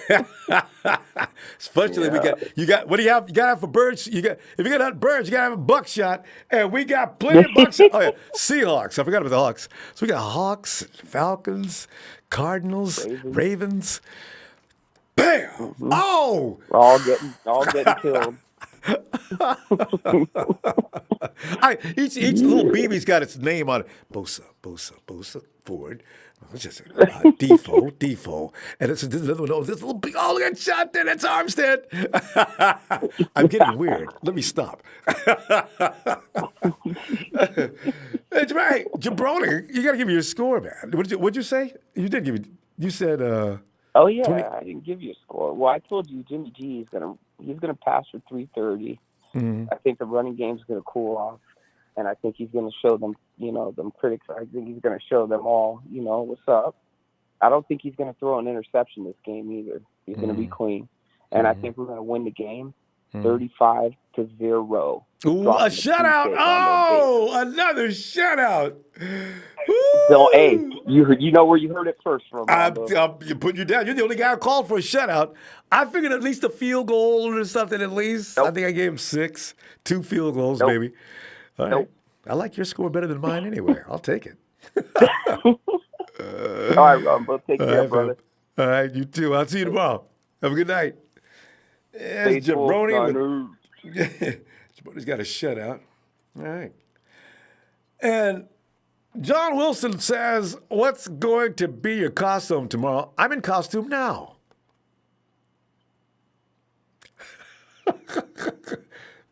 Don, 33-0. Oh. I'm being told that Jabroni was not the only person called for a shutout. Don also says 33-0. I forgot about that. Don, yes, you and Jabroni got shutouts coming. All right. And Slack says, I got us winning 27-17. We normally always have trouble inside our division, no matter how good we are. Plus, this is our first look at our defense against an elusive quarterback. Well, yeah. All right. I can accept that. Pedro Casina says, I'm going to disagree with you on that one, Ronbo. Let's talk about Jimmy. I'm sure he had some INTs that weren't his fault, but the opposing defenders also have dropped INTs too. Yeah, I can accept that. But I still think they dropped less than our guys had bouncing off their bodies, And also the drops. Jimmy gets in trouble for a lot of things that are beyond his control. This is my only point, So one way or the other, I don't look at him as a guy that's just INT prone. They happen, but then you look at Brady, you look at Rodgers. All these guys throw INTs. Your best quarterbacks throw INTs. Why? Because they're not game managers. They're gunslingers, they're fearless, they trust their skills, and they go for it. If they're not scoring any points, if they're losing every week, then I can see the emphasis on, well, that guy's got to be the worst quarterback. That's BS. Jimmy Garoppolo already proved that he could be a solid quarterback. This is why now all of a sudden everybody forgot that when Jimmy G first came, he was the only offensive weapon we had. He was a catalyst behind each and every win. Make no mistake, when it wasn't Jimmy, it was also Robbie Gould. That was it, Jimmy and Robbie. The rest of the guys, you had Goodwin, you had Trent Taylor. They were his primary receivers, and you had Kendrick Bourne was the lynch. Man, I mean, it was like, how did we win? It was G. He inspired that team. Anyway, I can go on and all night about defending him. I like him. Scotty McKnight says, hey, I got $600 bet against Seattle. Green Bay and Saints, $200 each. Scotty, that's not a bad bet. Not a bad bet at all. Because by the time we played Green Bay, the 49ers, each and every week that offense could get more and more sharp. Once that offense gets sharp, as it should be and can be under Shanahan, it's over for the NFL. That defense is always looking like it is. it's going to get better as well. You give that defense and offense, oh my Lord. Hey, Joe Zay5408 said, I don't see our 49ers losing the game if they stay healthy and keep playing with that killer instinct on the field. 16-0 don't seem too imaginary to me. I won't be shocked. You know what? I've gotten to the point, and I am the worst homer on the planet. I've gotten to the point I can actually buy into that, and I wasn't at the beginning of the season. As everybody else was yelling that, guys, pump the brake. Oh, don't just wait. Slow down. I don't know about all that now. We get to 10. I'm not sure. They may not want to lose another game. Coach, tell me, hey, I'll say 49-0 because we're going to play our backups halfway through the third quarter. We'll have some mercy on those red chickens. Coach, what kind of mercy is 49-0? That's not mercy. Josh says, hey, 49ers 31-10. Larry Love says 31-10. Niner gang. Foodie versus Food, 31-10. And there's what do you got here? TJ Niner for life. I call 42-0. All right. TJ's getting down on the 42, the shutout list. And there it is right there. All right. And Debbie Ryan says, Niners 35, Redbirds 17. We're coming at them all gas, absolutely no brakes. And, of course, the faithful are going to be out there making it like a home game. Let's go get this win, fam. And it's funny how the 49ers, all of a sudden, every stadium is our home crowd. And when they build that new facility down in L.A., we're going to fill that up, too. Watch and see. It's going to be hilarious. Rams fans going to wonder, I thought this was a home game. Jared, we're in L.A. That's right, huh? Oh, what happened here? If they trade one more player, if they get one more blue, Jalen Ramsey's not going to fill up no stadium by itself. I love it. But how the mighty have fallen, huh? Chad Garrison says, never before have two brothers won Defensive Player of the Week in both conferences. Did Joey win too? Wow. I didn't even notice that. John Diesenroth. Am I right? Dyson or Diesenroth? Diesenroth. Probably Diesenroth. It's time for the faithful to face the paid spectators. Yes. Mike DeCoit, as in Coit Tower. Yeah, I feel this is the game that prepares us to go against Russell Wilson. Took her plan against her first mobile quarterback. I think it's good for us. Gives our defense a line to chase somebody. That's a good point. And not only Russell Wilson, who's not the fastest, but the other guy who's even faster than Wilson and as fast as Lamar Jackson's as fast probably as Murray. Oh, God. And that jump step he has is scary. Chad Garrison, you know what sucks starting 7-0 this season, is that if we lose, we're going to be disappointed. We always compare future years to this year. But let's just enjoy the ride. 31, 33, 30. I've already mentally prepared myself for a loss, and I swear I'm not going to overreact. You know, you say that now, and I have to, because going 7-0, you can be proud of that.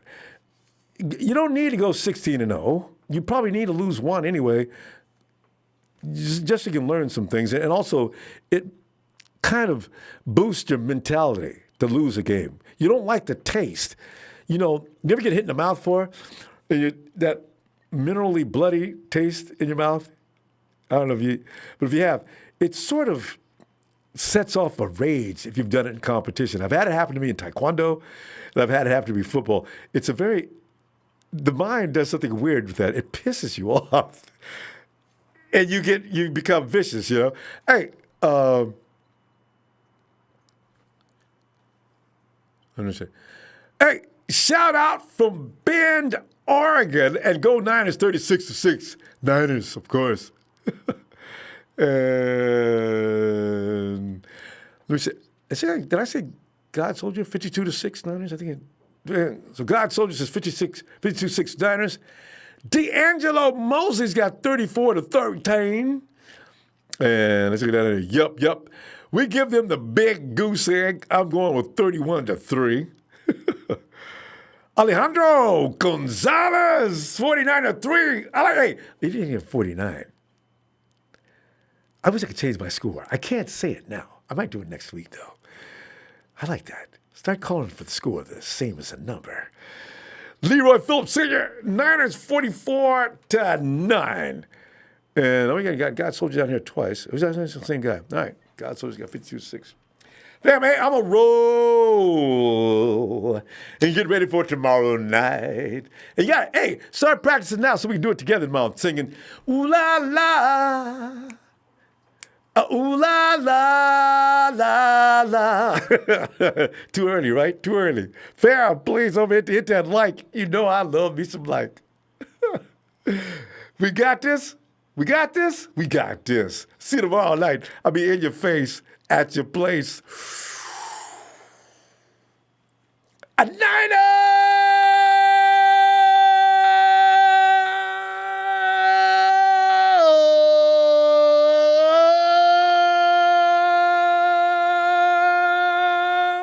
Wow. Night, Lisa.